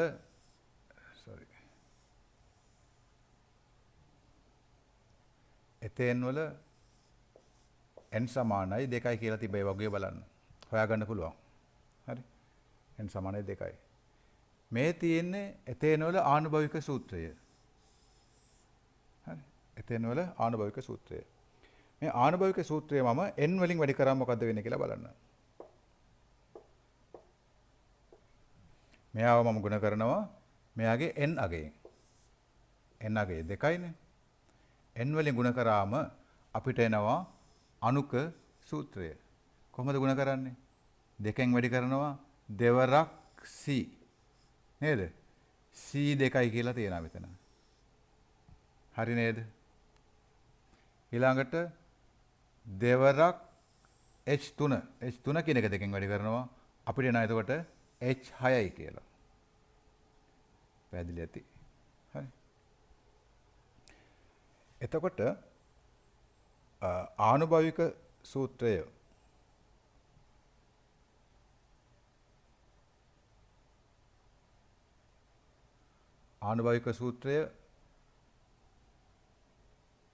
එයාගේ n අගෙන් වැඩි කරාම අපිට ලැබෙනවා එයාගේ අණුක සූත්‍රය. ඒ වගේම අපි කලින් ගොඩාගත්ත ඒවත් බලන්න. ආනුභාවික සූත්‍ර ස්කන්ධය n වලින් වැඩි කරාම අණුක ස්කන්ධය ලැබුණා. මේකට කලින් කතා කරපු වගේ. ඒ විදිහටම තමයි ආනුභාවික සූත්‍රය n වලින් වැඩි කරාම එනවා අණුක සූත්‍රය. n හොයාගන්න පුළුවන්. n හොයාගන්න ක්‍රමයේ සූත්‍රයක් අපි ගොඩනගුවානේ. n සමානයි අණුක ස්කන්ධය බෙදීම ආනුභාවික සූත්‍ර ස්කන්ධය. ඒකෙන් n හොයාගත්තේ. පටලවා ගන්න ඕනේ නැහැ. ඒ විදිහටම ග්ලූකෝස් වල n අගය අපිට හොයාගත්තා අපි. ග්ලූකෝස් වල n අගය 6යි. එහෙනම් ආනුභාවික සූත්‍රය 6න් වැඩි කරාම එනවා අණුක සූත්‍රය. මෙයාගේ අණුක සූත්‍රය එනවා. හරි. බලන්න මේ 6න් කාබන් වැඩි කරාම C6යි කියලා ආවා. මේ 6න් H2 වැඩි කරාම නේද? දෙවරක් 6 12 වුණා. ඒ වගේම ඔක්සිජන් වැඩි කරාම නේද? O1යිනේ තියෙන්නේ. O6 වුණා. එහෙනම් තවත් වැදගත් සම්බන්ධයක්. එහෙනම් මේකත් මතක තියාගන්න. අවශ්‍ය කට්ටිය උනා ලියා ගන්න. ආනුභාවික සූත්‍රය n වලින් වැඩි කරාම අණුක සූත්‍රය එනවා. ඒකට කලින් ගොඩනගපු සම්බන්ධය තමයි ආනුභාවික සූත්‍ර ස්කන්ධය වැඩි කිරීම n සමානයි අණුක සූත්‍රය.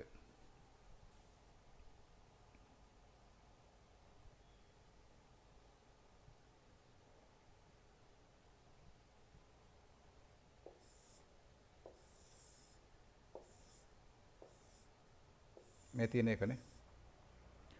ආනුභාවික සූත්‍ර ස්කන්ධය n වලින් වැඩි කරාම අපිට ආවා අණුක සූත්‍රය. n සමානයි. එහෙනම් මෙතන මම තවත් සමීකරණයක් ලියන්න පුළුවන් මට මෙහෙම විදියට. එකක් තමයි මේ උඩින් ලියලා තියෙන සූත්‍රය. මේ සූත්‍රය ආනුභවික සූත්‍රය.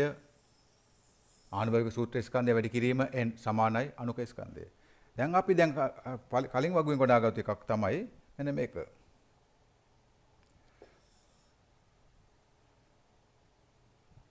අනුක සූත්‍රය නෑ ආනුභවික සූත්‍රය.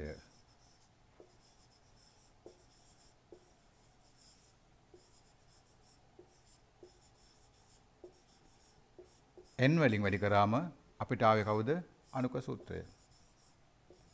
මේ දෙකම අවශ්‍ය වෙනවා ඔයාලට ඉදිරියට තියෙන ගැටලු විසඳන්න.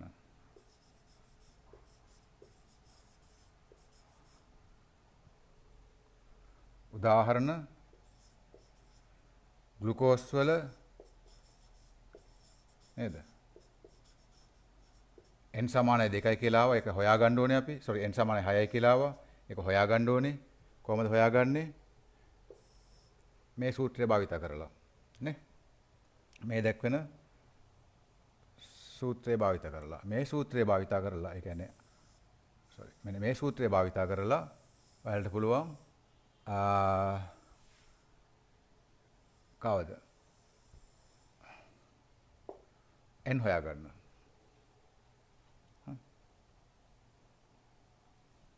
ආනුභවික සූත්‍ර ස්කන්ධය වැඩි කිරීම n සමානයි අනුක ස්කන්ධය. n හොයාගත්තොත් අපිට පුළුවන් නේද? ආනුභවික සූත්‍රය මේ දැන් මේ මම තරුවක් දාලා පෙන්නන සමීකරණය n වලින් වැඩි කරාම එනවා ඔයාලට අනුක සූත්‍රය. ඉතින් මේ උඩ සමීකරණය හොයාගත්තු n හොයාගත්තු විදිය තමයි ග්ලූකෝස් වල n සමානයි 6යි කියලා හොයාගන්න පුළුවන්. අපි ඉස්සරහට හොයනවා තවත්. හරි. ග්ලූකෝස් වල n සමානයි 6යි.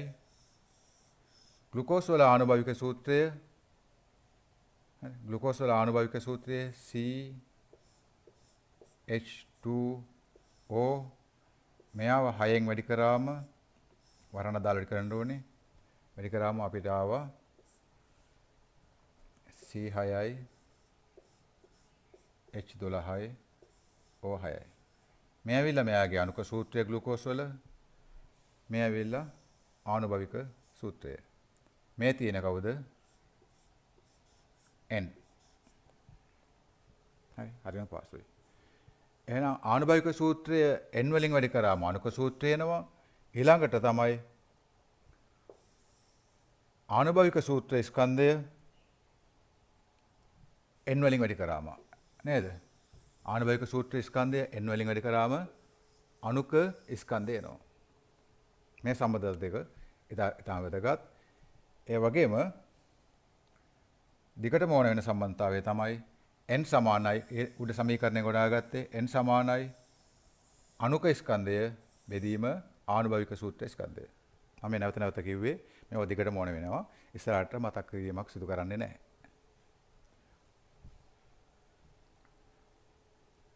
ඒ ටික පැහැදිලි ඇති. දැන් අපි යමු අර ඇස්ප්‍රින් වල අපි උදාහරණ ගානක් හදලා ඉතින් ඒ ගානේ දෙවෙනි කොටසට අපි යමු දැන්. ඒ ගාන ලියා ගන්න ඇති.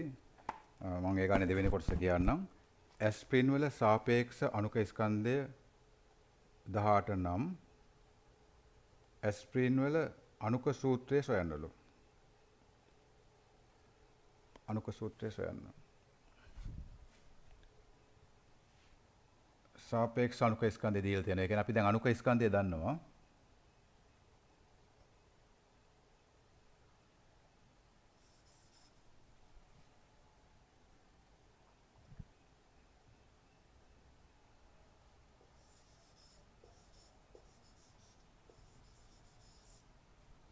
අණුක ස්කන්ධය දන්නවා ඔයාලා.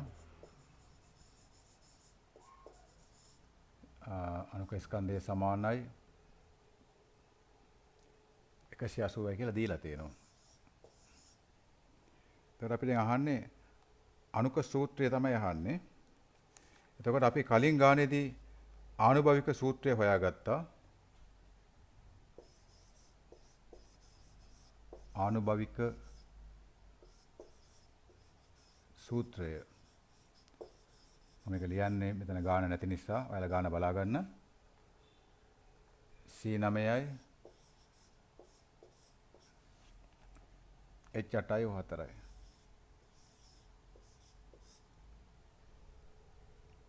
එහෙනම් ආනුභාවික සූත්‍රය දන්නවා නම් ආනුභාවික සූත්‍ර ස්කන්ධය හොයාගන්න පුළුවන්.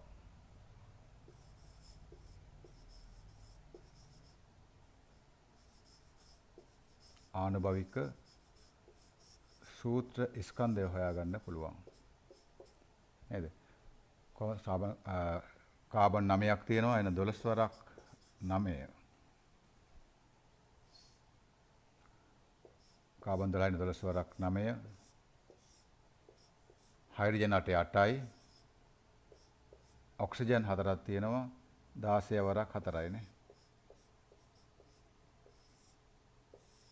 හරි මේ 16 වරක් 4 තියෙන්නේ. හරි. මේ ටික සුලෝක කරාම එනවා ඔයාලට මොකද?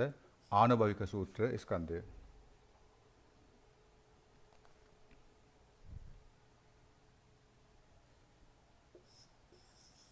ආනුභාවික සූත්‍ර ස්කන්ධයත් 180යි. අපි කලින් වගුවේ දැක්කා ආනුභාවික සූත්‍ර ස්කන්ධය සහ අනුක ස්කන්ධය සමාන වෙන අවස්ථා. එහෙනම් කලබල වෙන්න අවශ්‍යතාවයක් නැහැ. හරි. ඒවා කලින් අපි නිරීක්ෂණය කරා දීර්ඝ වශයෙන් කතා කරා 180යි. දැන් අපිට පුළුවන් මේකේ n අගය හොයාගන්න.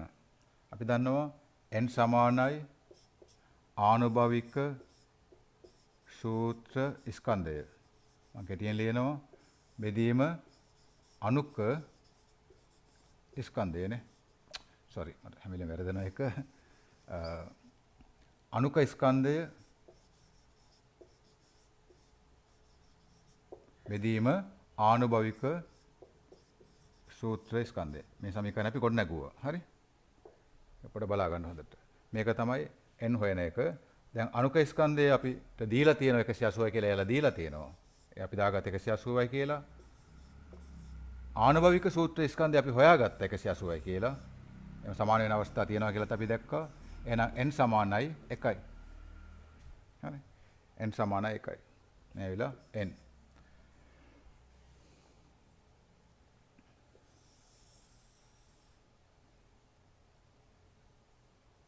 දැන් අපිට n සමානයි 1යි කියලා ඇවිල්ලා තියෙන්නේ.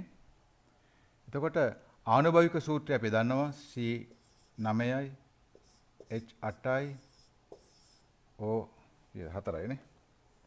4යි. මේක මෙයාගේ n අගයෙන් වැඩි කරාම මෙයාගේ අනුක සූත්‍රය එන්න ඕනේ. අපි n අගය දන්නවා. n අගය කීයද 1යි. එහෙනම් වැඩි කිරීම 1 සමානයි එන්න ඕනේ අනුක සූත්‍රය. එහෙනම් මේක එකෙන් වැඩි කරාම ඒකමයි එන්නේ C9යි H8යි O4යි. එහෙනම් අපිට යන්න පුළුවන් ඇස්ප්‍රින් වල අනුක සූත්‍රය මෙන්න මෙයා කියලා. හරි. ඒ නිදසුන් ගාන 13 වෙනි පිටුවේ තිබ්බු රසායනික ගණන පොතේ.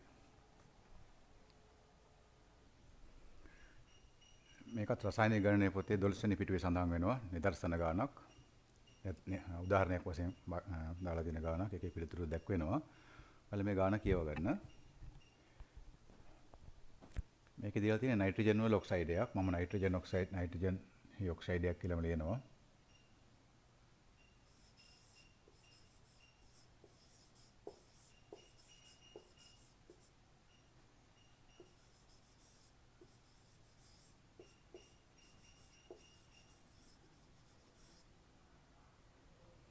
මේ නයිට්‍රජන් ඔක්සයිඩය පූර්ණ තාප වියෝජනය කරාම, ඒ කියන්නේ මෙයාව රත් කරනවා. රත් කරාම මෙයා වායු දෙකක් බවට පත් වෙනවා. ඒක තමයි තාප වියෝජනය කියන්නේ. වෙනත් සරල ද්‍රව්‍ය බවට පත් වෙනවා. ඒකටයි තාප වියෝජනය කියලා බෙදපයි. ඒ නයිට්‍රජන් ඔක්සයිඩ් රත් කරාම ලැබෙනවලු ඔක්සිජන් වායුව. ඔක්සිජන් වායුව කියන වෙලාව දන්නවා O2. O2.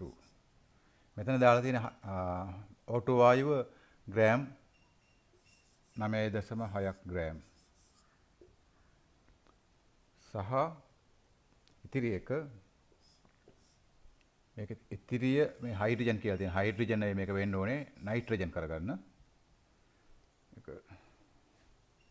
අර ලියද්දිත් ඒක ඉතිරිය නයිට්‍රජන් කියලා දාලා ලියා ගන්න ප්‍රශ්න ලියා ගන්න කටිය. ඉතිරිය නයිට්‍රජන් වායුවේ. නයිට්‍රජන් වායුව කියන්නේ N2. එහෙනම් නයිට්‍රජන් ඔක්සයිඩ් දැන් තාප විභජනය කරාට පස්සේ N2 සහ O2 විදිහට තමයි තියෙන්නේ. O2 වල ස්කන්ධය දීලා තියෙනවා. ඒ වගේම නයිට්‍රජන් ඔක්සයිඩ් වල ස්කන්ධය දීලා තියෙනවා. 13.8 ග්‍රෑම්. එතකොට ස්කන්ධ සංස්ථිර නියමයට අනුව රත් කිරීමට පෙර 13.8 ග්‍රෑම් තිබ්බනම් රත් කරාට පස්සෙත් ඒ කියන්නේ තාප විභජනය කරාට පස්සෙත් 13.8ක් තියෙන ඕනේ. එහෙනම් මෙතන ඔක්සිජන් වායුව 9.6ක් තියෙනවා නම් 13.8න් ඉතිරිය වෙන්න ඕනේ කවුද? නයිට්‍රජන්. එහෙනම් නයිට්‍රජන් තියෙන්න ඕනේ ඉතිරි එක 4.2 ග්‍රෑම්. දැන් අපෙන් අහන්නේ නයිට්‍රජන් ඔක්සයිඩ් වල මේ නයිට්‍රජන් ඔක්සයිඩ් වල ආනුභාවික සූත්‍රය.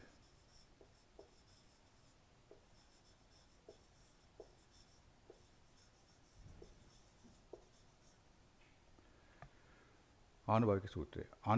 නයිට්‍රජන් ඔක්සයිඩ් මම නයිට්‍රජන් ඉස්සලාම ලියනවා ඔක්සිජන්. නයිට්‍රජන් සහ ඔක්සිජන් කියන පරමාණු අතර මවුල් අනුපාතය හොයාගන්න ඕනේ. නේ? ඒ සඳහා අපිට දීලා තියෙන්නේ ස්කන්ධ. හැබැයි නයිට්‍රජන් වල සහ ඔක්සිජන් වල ස්කන්ධ දීලා නැහැ. නේද? නයිට්‍රජන් වායුවේ නේද? N2 වායුවේ සහ O2 වායුවේ තමයි ස්කන්ධ දීලා තියෙන්නේ. අපිට ඕනේ නයිට්‍රජන් පරමාණු සහ ඔක්සිජන් පරමාණු අතර ස්කන්ධ අනුපාතය. නැත්තම් නයිට්‍රජන් වල ස්කන්ධය සහ ඔක්සිජන් වල නයිට්‍රජන් වල ස්කන්ධය සහ ඔක්සිජන් වල ස්කන්ධ දන්නවා නම් ස්කන්ධ අනුපාතය දන්නවා. ස්කන්ධ අනුපාතය දන්නවා නම් මවුල් අනුපාතය හොයාගන්න පුළුවන්. මවුල් අනුපාතය දන්නවා කියන්නේ සරල පූර්ණ මවුල් අනුපාතය ගත්තාම ආනුභාවික සූත්‍රය නිකම්ම එනවා. හරි. දැන් මම යනවා තම්නේල් එකේ දාලා තියෙන ප්‍රශ්නයට. මේ තියෙන ප්‍රශ්නය. ඔක්සිජන් වායුව ග්‍රෑම් 100ක අඩංගු ඔක්සිජන් පරමාණු වල ස්කන්ධය අහන්නේ. તો ඔයාලට දීලා තියෙන්නේ ඔක්සිජන් වායුව කියන්නේ O2. ඔක්සිජන් වායුව වල ස්කන්ධය දීලා තියෙනවා. ග්‍රෑම් 100යි.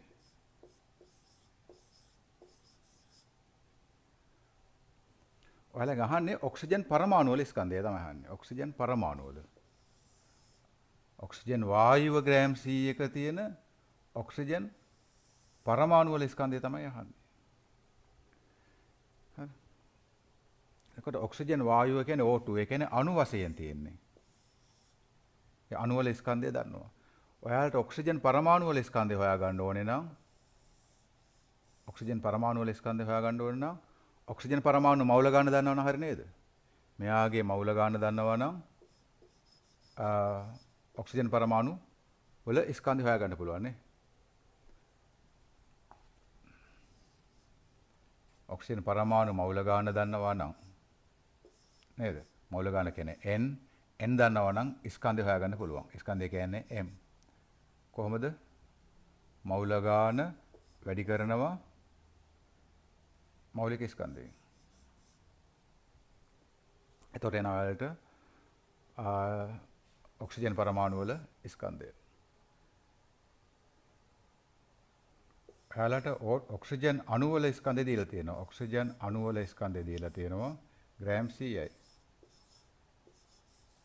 ඔයාලට පුළුවන් ඔක්සිජන් අණු මවුල ගන්න හොයාගන්න. O2 අණු මවුල ගන්න හොයාගන්න පුළුවන්. O2 අණු මවුල ගන්න හොයන්න එන්නේ ඔක්සිජන් ග්‍රෑම් 100යි නම් ඔක්සිජන් වල මෞලික ස්කන්ධය බෙදන්න ඕනේ 32යි ග්‍රෑම් මවුලයට. මේකෙන් එනවා ඔයාලට O2 අණු මවුල ගන්න. අණු මවුල ගන්න එනවා ඔයාලට. O2 අණු මවුල ගන්න දන්නවා නම් ඔක්සිජන් පරමාණු මවුල ගන්න දන්නවා ඔයාලා. ඒක කලින් කරලා තියෙන ඔක්සිජන්. අණු මවුල ගන්න වගේ ඔක්සිජන් පරමාණු මවුල ගන්න දෙගුණයක්. හරි. දැන් ආයෙ පැහැදිලි කරන්න බෑ නේද? එයි ඔක්සිජන් අණුවක තියෙන ඔක්සිජන් පරමාණු දෙකක්.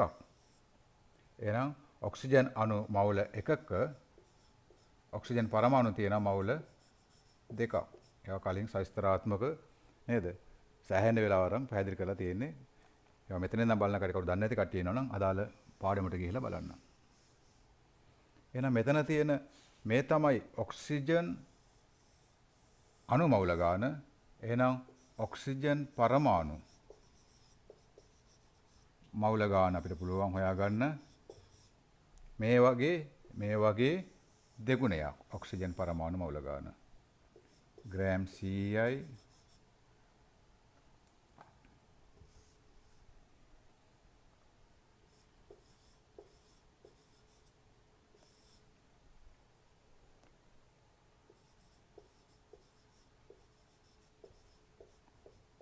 වැඩි කිරීම 2.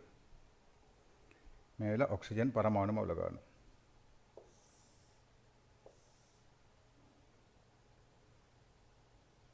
දැන් ඔයාලා ඔක්සිජන් පරමාණු මවුල ගන්න දන්නවා. ඔක්සිජන් පරමාණු මවුල ගන්න දන්නවා. ඒ කියන්නේ N දන්නවා. ඔක්සිජන් වල N දන්නවා. මෙයාව මවුල ගන්න නේද? මෞලික ස්කන්ධයෙන් වැඩි කරාම ඔක්සිජන් වල ඔක්සිජන් පරමාණුනේ ඔක්සිජන් පරමාණුවක මෞලික ස්කන්ධයෙන් වැඩි කරාම අපි තුමු ඔක්සිජන් තියෙනවා මවුල එකක්.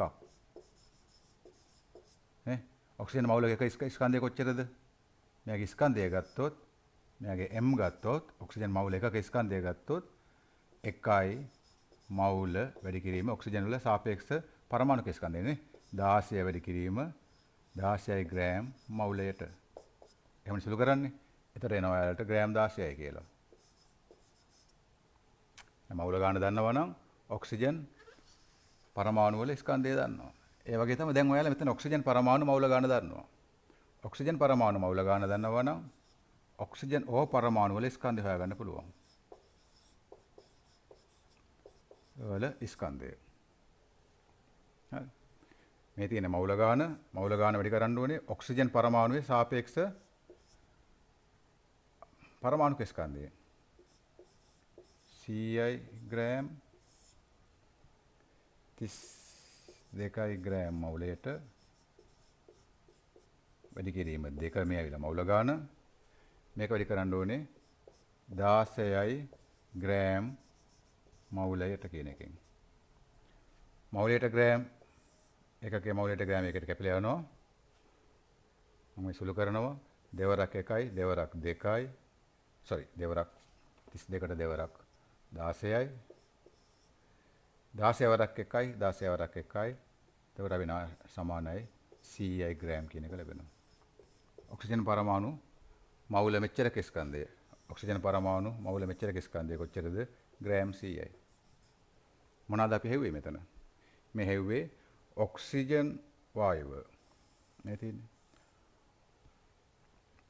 ඔක්සිජන් O2 වායුව ග්‍රෑම් 100ක අඩංගු ඔක්සිජන් පරමාණු වල ස්කන්ධය තමයි හෙව්වේ. ඔක්සිජන් පරමාණු වල ස්කන්ධය. කීයද අපිට ග්‍රෑම් 100යි කියලා ආවා. මේක මේ විදිහට හරියටම මහන්සි වෙලා හදපු ළමයි ඉන්න පුළුවන්. හරියටම හදපු ළමයි. හරි. එතකොට අපි මේ ගාන හදපු විදිය ඔයාලා මම කලින් හදන්න කිව්වා. අපි වර්ගීකරණය කරොත් ඔයාලට අවංකව ඔයාලා බලා ගන්න ඔයාලා කොතනද ඉන්නේ කියලා. මේ ගාන මේ විදියට හරියටම හදපු ළමයි ඉන්න පුළුවන්. මේ විදියට හරියටම හදපු ළමයි ඉන්න පුළුවන්. මේ ගාන හදන්න ගිහිල්ලා දශම ස්ථාන ගන්න වැරදිලා පොඩ්ඩක් උත්තරේ එහා මෙහා වෙච්ච හෝ පිළිතුර වැරදිච්ච ළමයි ඉන්නත් පුළුවන්. මේ ගාන හරිද? මේකත් ගානක්ද? සරට ඔළුව හොඳ නැද්ද කියලා හිතලා කියලා ඔක්සිජන් ග්‍රෑම් කෙලින්ම හදන්න ඕනේ මේක ග්‍රෑම් 100යි කියලා ගත්තු ළමයි ඉන්නත් පුළුවන්. දැන් ඔයාලා බලන්න ඔයාලා කොතනද ඉන්නේ කියලා. එකේද දෙකේද තුනේද? මොකද මේක අත්දැකපු දෙයක්. මේ වගේ දෙකක් දුන්නාම හුඟක් කට්ටිය හදන්න උත්සාහ කරන්නේ මෙන්න මේ විදිහට. දැන් අපි හදේ ගාන ඔක්සිජන් අණු ගාන ස්කන්ධය දීලා තියෙනවා. මවුල ගාන හොයලා පරමාණු ගාන හොයලා ස්කන්ධය හොයන්න යනවා. හරි ක්‍රමවේදී හරි. මොකද පුරුදු වෙලා තියෙන එක ක්‍රමයකට නේද? ඒ ක්‍රමයට හදන්න යනවා. ඔළුව පාවිච්චි කරන්නේ නැහැ. සමීකරණ වලට පුරුදු වෙලා තියෙනවා. ඒ සමීකරණට බහැලා සමීකරණ පාවිච්චි කරන තමයි පුරුදු වෙලා තියෙන්නේ. රසායන විද්‍යාව ඉගෙන ගන්න නෙවෙයි. හරි ඒකයි ගැටලුව වෙලා තියෙන්නේ. හරි. එතකොට ඔක්සිජන් ග්‍රෑම් O2 ග්‍රෑම් 100ක තියෙන ඔක්සිජන් පරමාණු වල ස්කන්ධයත් ග්‍රෑම් 100ම තමයි. හරි. එතකොට මෙහෙම හදපු කට්ටිය නා එක විදිහට හදපු කට්ටිය නනවා හොඳයි. හැබැයි ඒ කට්ටිය යාන්ත්‍රිකයි. යාන්ත්‍රික ක්‍රමයට තමයි හදන්න පුදුලා තියෙන්නේ. මේ කට්ටිය යාන්ත්‍රිකයි. හරි. මොකක් හරි නිසා වැරදිලා තියෙනවා. මෙන්න මේ තුනේ ඉන්න කට්ටිය ඉතා හොඳයි. මෙහෙම හදපු ළමයි ඕන තරම් ඉන්න පුළුවන්. මේකේ ඉන්න ළමයි ඕන තරම් ඉන්න පුළුවන් මේ තුනේ. හරි. එතන මෙතනට එන්න ඕනේ.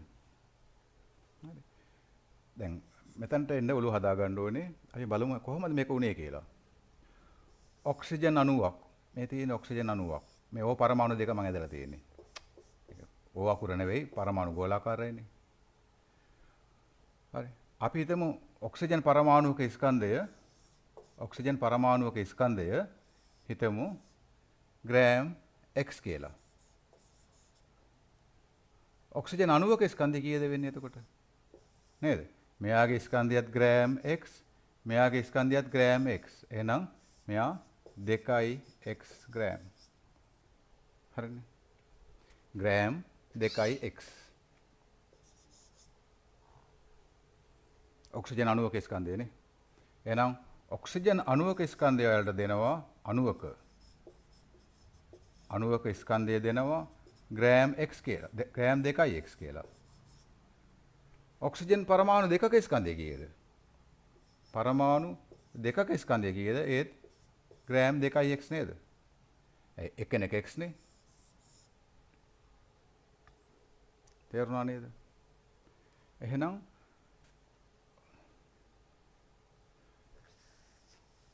ඔක්සිජන් අණුවක් මේ තියෙන ඔක්සිජන් අණුවක් මෙයාව පරමාණු බවට පත් කරනවා කියන්නේ ඔක්සිජන් පරමාණු දෙකක් බවට දෙකකුයි හැදෙන්නේ නේ. මෙයාගේ ස්කන්ධයත් x, මෙයාගේ ස්කන්ධයත් x. O2 වායුනේදී ස්කන්ධය කොච්චරද? 2x. නේ? මම දැන් xx කියලා වෙනම ලියන්න නැතුව එක ඔක්සිජන් පරමාණුක x නිසා O2 අණුවේ ස්කන්ධය 2x. හරි.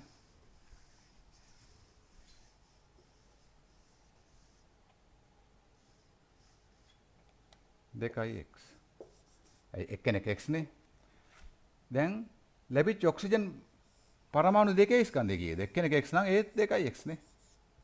මෙතන ඇවිල්ලා වැඩේ වෙලා දෙන්න එකට සම්බන්ධ වෙලා ඉන්නවා. මෙතන සම්බන්ධ නොවි ඉන්නවා. මෙයාගේ ස්කන්ධයත් ග්‍රෑම් x. එහෙනම් මම වෙන විදිහට කිව්වොත් ඔක්සිජන් වායුව O2 වායුව ග්‍රෑම් 2x වලින් ලැබෙන ඔක්සිජන් පරමාණු වල ස්කන්ධය කොච්චරද? අපි දන්නා මේ එක්කෙනකින් පරමාණු දෙකක් ලැබෙනවානේ. 2xම තමයිනේ. හේතුව මොකද? නේද? මේ තියෙන ස්කන්ධයෙම තමයි. මේ තියෙන්නේ. මේ කට්ටියම තමයි දැන් වෙන් වෙලා ඉන්නේ. මෙතන පරමාණු දෙක ඔක්සිජන් අණුව හැදලා තියෙන පරමාණු දෙකකින් ඒ පරමාණු දෙක මෙතනම ඉන්නවා. එහෙනම් ඔක්සිජන් ග්‍රෑම් 2x වලින් ලැබෙන ඔක්සිජන් පරමාණු වල ස්කන්ධයත් ග්‍රෑම් 2xම තමයි. එහෙනම් ඔක්සිජන් වායුව ග්‍රෑම් 100කින් ලැබෙන නේද? ඔක්සිජන් පරමාණු වල ස්කන්ධයත් ග්‍රෑම් 100ම තමයි. මොකද මෙතන තිබිච්ච ඔක්සිජන් ටිකම තමයි ග්‍රෑම් 100 තුල තිබිච්ච ඔක්සිජන් අණු ටික තමයි මේ වෙන් වෙලා පරමාණු වශයෙන් තියෙන්නේ. ස්කන්ධ වෙන් වුණාම නේද? දෙන්න එකිනෙකට වෙන් වුණාම බන්ධනය කැඩුණාම ස්කන්ධය වෙනස් වෙන්නේ නැහැ. හරි. පැහැදිලිනේ? ඒතර මේක මේ වගේ ගානක් හිතන්න යන්නෙත් නැහැ. හදන උවමනාවකුත් නැහැ ඇත්තටම. හරි. නමුත් මට උවමනාවක් තිබ්බා මෙන්න මේ හේතු හින්දා. කොයි හේතුවද කියලා බලමු. දැන් මේක තමයි අපේ ගාන. මේ ගාන වල ලියා ගන්න ඇති. දැන් ඩිස්ප්ලේ කරලා නැහැ. නයිට්‍රජන් ඔක්සයිඩ් ග්‍රෑම් 13.8කින් ඔක්සිජන් වායුව ග්‍රෑම් 9.6ක් ලැබෙනවලු. එහෙනම් නයිට්‍රජන් වායුව මෙච්චර ලැබෙන්න ඕනේ කියලා අපි හොයාගත්තා. හරි නේද? දැන් අපිට හොයන්න ඕනේ අපිට අවශ්‍ය වෙන්නේ නයිට්‍රජන් වල සහ ඔක්සිජන් වල ස්කන්ධ අනුපාත. O2 වායුවේ සහ N2 වායුවේ ස්කන්ධ දන්නවා නම් නේද? N සහ O වල ස්කන්ධත් ඒක තමයි. N වල ස්කන්ධය මේ තියෙන 4.2යි. එහෙනම් මෙයාගේ ස්කන්ධය 4.2යි ග්‍රෑම් මෙයා 9.6යිම තමයි ග්‍රෑම්. එහෙනම් මේ දෙක අතර ස්කන්ධ අනුපාත වලට ඒකක දාන්න ඕනේ නැහැ කියලා අපි කලින් ඉගෙන ගත්තා. මේක ඉතින් කියන්න ඕනේ නැහැ. තමයි දැන් ගණන් හදන්න පුරුදු වෙලා තියෙනවා. ඔක්සිජන් සයන්ට් 9.6යි 4.2යි. ඒ ඉලක්කම් දෙක මෙතන දාලා පුරුදු වෙලා තියෙන අර කල්පනා කරන්නේ නැහැ. ඒක කරේ නැහැ කියලා ප්‍රශ්නයකුත් නැහැ. රසායන විද්‍යාවට ඒකක් වුණත් ගන්න පුළුවන්. හරි. ඒ වුණාට බහුවර්ණ ප්‍රශ්නවලදී බලන්න කරනකොට ඔය පොඩි සුළු සුළු දේවල් වල අන්තර්ගතයන් තුල හොඳ ප්‍රශ්න අහනවා. හරි. හොඳ ප්‍රශ්න අහනවා. ටක් ගාලා ළමයි ෆේල් වෙනවා මේ ප්‍රශ්නේ. රසායන විද්‍යාව නෙවෙයි මේ ප්‍රශ්නේ කරගන්න බැරි වෙනවා. හේතුව මේ වගේ සුළු දේවල් ඔක්කොම හරියට කරගෙනම යන්න ඕනේ. හරි අවබෝධයක් තියෙන්න ඕනේ. මේ පොඩි දේවල් හරියට හදාගත්තාම ඉස්සරහට තියෙන ලොකු පාඩම් වල ගණනය කිරීම රසායන ගණනයේ පාඩම නෙවෙයි මම කියන්නේ. භෞතික රසායනයේ තව තියෙනවා ඒ කොටස්. ඒවල තියෙන ගණනය කිරීම ක්ෂණිකව කරගෙන යන්න පුළුවන්. පොඩි පන්ති වල අපි එකතු කිරීම, අඩු කිරීම, වැඩි කිරීම, බෙදීම ඔක්කොම හදන්නේ දීර්ඝ ක්‍රමයට ක්‍රමයට හදන්නේ ඇයි? ඈ සාමාන්‍ය පෙළදී සහ උසස් පෙළදී අපිට ඒ ගණිත කර්ම ඕන වෙන නිසා. ඒවා හරියට බැරි නම් අපිට ඉතිරි වැඩ ටික කරගන්න බෑ. ඒවා තමයි අපේ ටූල්ස් ටික, ආයුධ ටිකනේ. ඒ විදිහ තමයි මේකත්. මේවා අපි ගාව හරියට වැඩ කරනවා නම් ඔළුවේ ඉතිරි වැඩ ටික ඉක්මනට කරගෙන යන්න පුළුවන්. හරි. මේ නිසා ඒ වගේ තැන් ඔක්කොම අපි කතා කරගෙන තමයි යන්න බලාපොරොත්තු වෙන්නේ. මොකද අපිට ඕන තරම් කාලය තියෙනවා. දැන් ඔයාලා දන්නවා මේ ගානේ නයිට්‍රජන් සහ ඔක්සිජන් අතර ස්කන්ධ අනුපාත දෙක දන්නවා දැන්. අපිට ඕනේ මොකද්ද මේ දෙන්න අතර නයිට්‍රජන් සහ ඔක්සිජන් අතර මවුල් අනුපාත හදාගන්න. මවුල් අනුපාතය ගත්තා නම් අපිට සරල පූර්ණ මවුල් අනුපාතය හදාගන්න පුළුවන්. සරල පූර්ණ මවුල් අනුපාතය දන්නවා නම් ආනුභාවික සූත්‍රය දන්නවා. ඇයි? ආනුභාවික සූත්‍රයේ හැම වෙලෙම දක්වන්නේ ඒ අණුව තුල අඩංගු පරමාණු වල සරලම පූර්ණ අනුපාතය. හරි. එහෙනම් ආනුභාවික සූත්‍රය අපි අහනවා නම් හැම වෙලෙම අපි අදාළ පරමාණු වල මවුල අනුපාතය තමයි හොයන්න උත්සාහ කරන්නේ. ස්කන්ධ අනුපාත දුන්නා නම් මවුල අනුපාත හොයාගන්න පුළුවන්. නේද? දැන් මම මෙතනම කරනවා මේක නයිට්‍රජන් වල මවුල අනුපාත මවුල වලට හරවන්න 14 බෙදනවා. අර ඒකක ප්‍රශ්නේ කියන්නේ ඒකක දාන්න ඕනේ නැහැ කියන එක. ඇයි 14 දාන්නේ කියන එක මම කලින් කතා කරා. මෙතන 16න් බෙදනවා. මෙතන ගෙන්නේ අපිට මවුල අනුපාතය. අපිට මවුල අනුපාතය එනවා මෙතන. මේකෙන් එනවා 0.3යි. 5යිනේ. 6යිද? 6යි. 0.6. දැන් බලන්න අපි කලින් ගානට වඩා පොඩක් වෙනස්. අපි කලින් ගානේ මොකද කරේ? කුඩාම සංඛ්‍යාවෙන් බෙදුවා. කුඩාම දශම සංඛ්‍යාවෙන්. මේකෙන් බැරිද කුඩාම දශම සංඛ්‍යාවෙන් බෙදන්න? මේකෙත් පුළුවන්. බලමු. පූර්ණ සංඛ්‍යාවක් බවට පත් කරන්න කුඩාම සංඛ්‍යාව මේ දෙන්නනේ ඉන්නේ. මේව කුඩාම දශම සංඛ්‍යාවෙන් බෙදන ඉස්සලාම බෙදුවේ එහෙමනේ. මේකත් පුළුවන් එහෙම. හරි. මේක බෙදුවාම එනවා අපිට 1යි. මෙයා 2යි. හරි. හෝ එහෙමත් නැතුව මෙතන 10න් වැඩි කරාම 3ට 6යි 1ට 2යි කියලා එනවා. නැත්නම් මෙහෙම බලලා කෙලින්ම අපිට බෙදන්න නැතුව ලියන්න පුළුවන් 1ට 2යි. හරිනේ. එහෙනම් නයිට්‍රජන් සහ ඔක්සිජන් අතර තියෙන මොකද නයිට්‍රජන් සහ ඔක්සිජන් අතර තියෙන සරල පූර්ණ මවුල අනුපාතය දන්නවා. එහෙනම් නයිට්‍රජන් සහ ඔක්සිජන් අතර සරල පූර්ණ මවුල අනුපාතය දන්නවා නම් මෙයාගේ ආනුභාවික සූත්‍රය මොකද වෙන්නේ? නයිට්‍රජන් 1යි ඔක්සිජන් 2යි කියලා දක්වනවා. මේ තමයි නයිට්‍රජන් ඔක්සයිඩ් අපිට දීලා තියෙන නයිට්‍රජන් ඔක්සයිඩ් වල ආනුභාවික සූත්‍රය.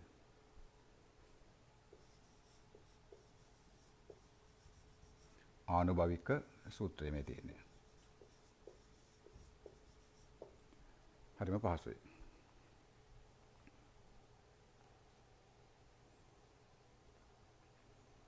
ඊළඟට ඔයාලගෙන් අහන්නේ දෙවෙනි කොටස බලන්න ඒ ගානේ.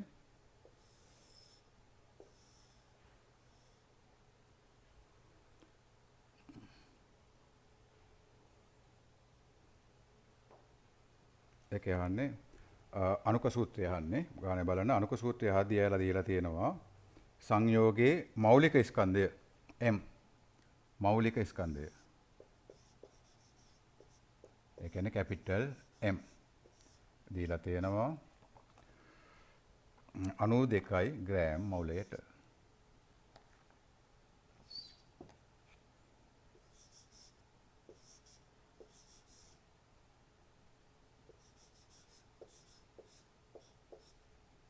මෞලික ස්කන්ධය ඒකක නැතුව ප්‍රකාශ කරොත් අපිට එන සාපේක්ෂ අනුක ස්කන්ධය නොහොත් අනුක ස්කන්ධය ලැබෙනවා. ඒව දීර්ඝ වශයෙන් කතා කරලා තියෙන්නේ මම දැන් මතක් කිරීමක් කරන්නේ මේ කතා කරා කියලා. ඉස්සරහට මතක් කරන්නෙත් නෑ. මොකද ඒ පාඩමෙන් ඇත්තට ගියාම. එයාලා මේ හුරු වෙන්න ඕනේ ඒකට. එතකොට 92යි. එහෙනම් අනුක ස්කන්ධය දන්නවා. හරි. අනුක ස්කන්ධය දන්නවා. මෙතනින් පුළුවන් ආනුභවික සූත්‍රය දන්න නිසා ආනුභවික සූත්‍ර ස්කන්ධයත් හොයාගන්න පුළුවන්. ආනුභවික සූත්‍ර ස්කන්ධය. ආනුභවික සූත්‍ර ස්කන්ධය සමානයි නේද? මෙතන තියෙනවා නයිට්‍රජන් එකක් සහ ඒ කියන්නේ 14 එකතු කිරීම ඔක්සිජන් දෙකක් තියෙනවානේ. 32යි. කීයද 46යි. 46යි. එහෙනම් ආනුභවික සූත්‍ර ස්කන්ධයත් ඔයාලා දන්නවා දැන් 46යි. n සමානයි අනුක ස්කන්ධය බෙදීම ආනුභවික සූත්‍ර ස්කන්ධය. සමීකරණය බලා ගන්න. මම කෙලින්ම ලියනවා 92 බෙදීම 46. තියෙන්නේ 46. එතකොට පිළිතුර n සමානයි කියලා ඔයාලට එනවා. n සමානයි 2යි. ආනුභවික සූත්‍රය දන්නවා n දන්නවා. එහෙනම් අනුක සූත්‍රය හොයන්න පුළුවන්. කතා කරා බලේ. හරි. ආනුභවික සූත්‍රය NO2 නේද? මෙයාව n වලින් වැඩි කරාම n වලගේ 2යි n වලින් වැඩි කරාම ඔයාලට ලැබෙන මොකද්ද? අනුක සූත්‍රය.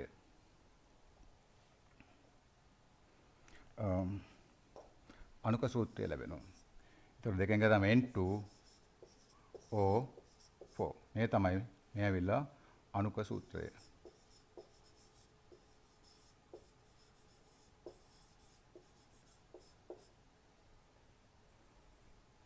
හරිම පහසු ගන්නවා.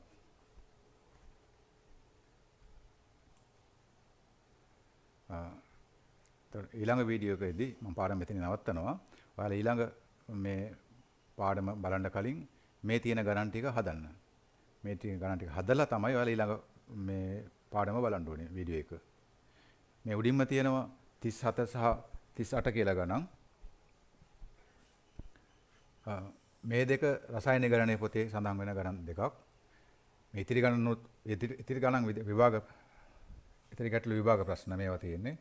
අවුරුද්ද දක්වලා තියෙන අන්තිමට ඒවත් රසායනික ගණනයේ පොතේ සඳහන් වෙනවා.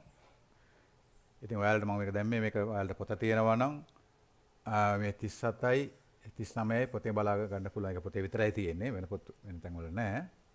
ඒක නැත්තම් ඔයාලට පුළුවන් මේ වීඩියෝ එක බලාගෙන හරි ලියාගෙන හරි ගණන් හදන්න. මේ විභාග ප්‍රශ්න පත්‍ර නම් මගේ පොතෙන්ම ගන්න අවශ්‍ය නැහැ. ඔයාලා ගාව පරණ විභාග ප්‍රශ්න තියෙනවා නම් මම අවුරුද්ද දාලා තියෙනවා. මේ තියෙන අවුරුද්ද මේ අවුරුද්දට අනුව ප්‍රශ්න හොයාගෙන කරන්න පුළුවන්.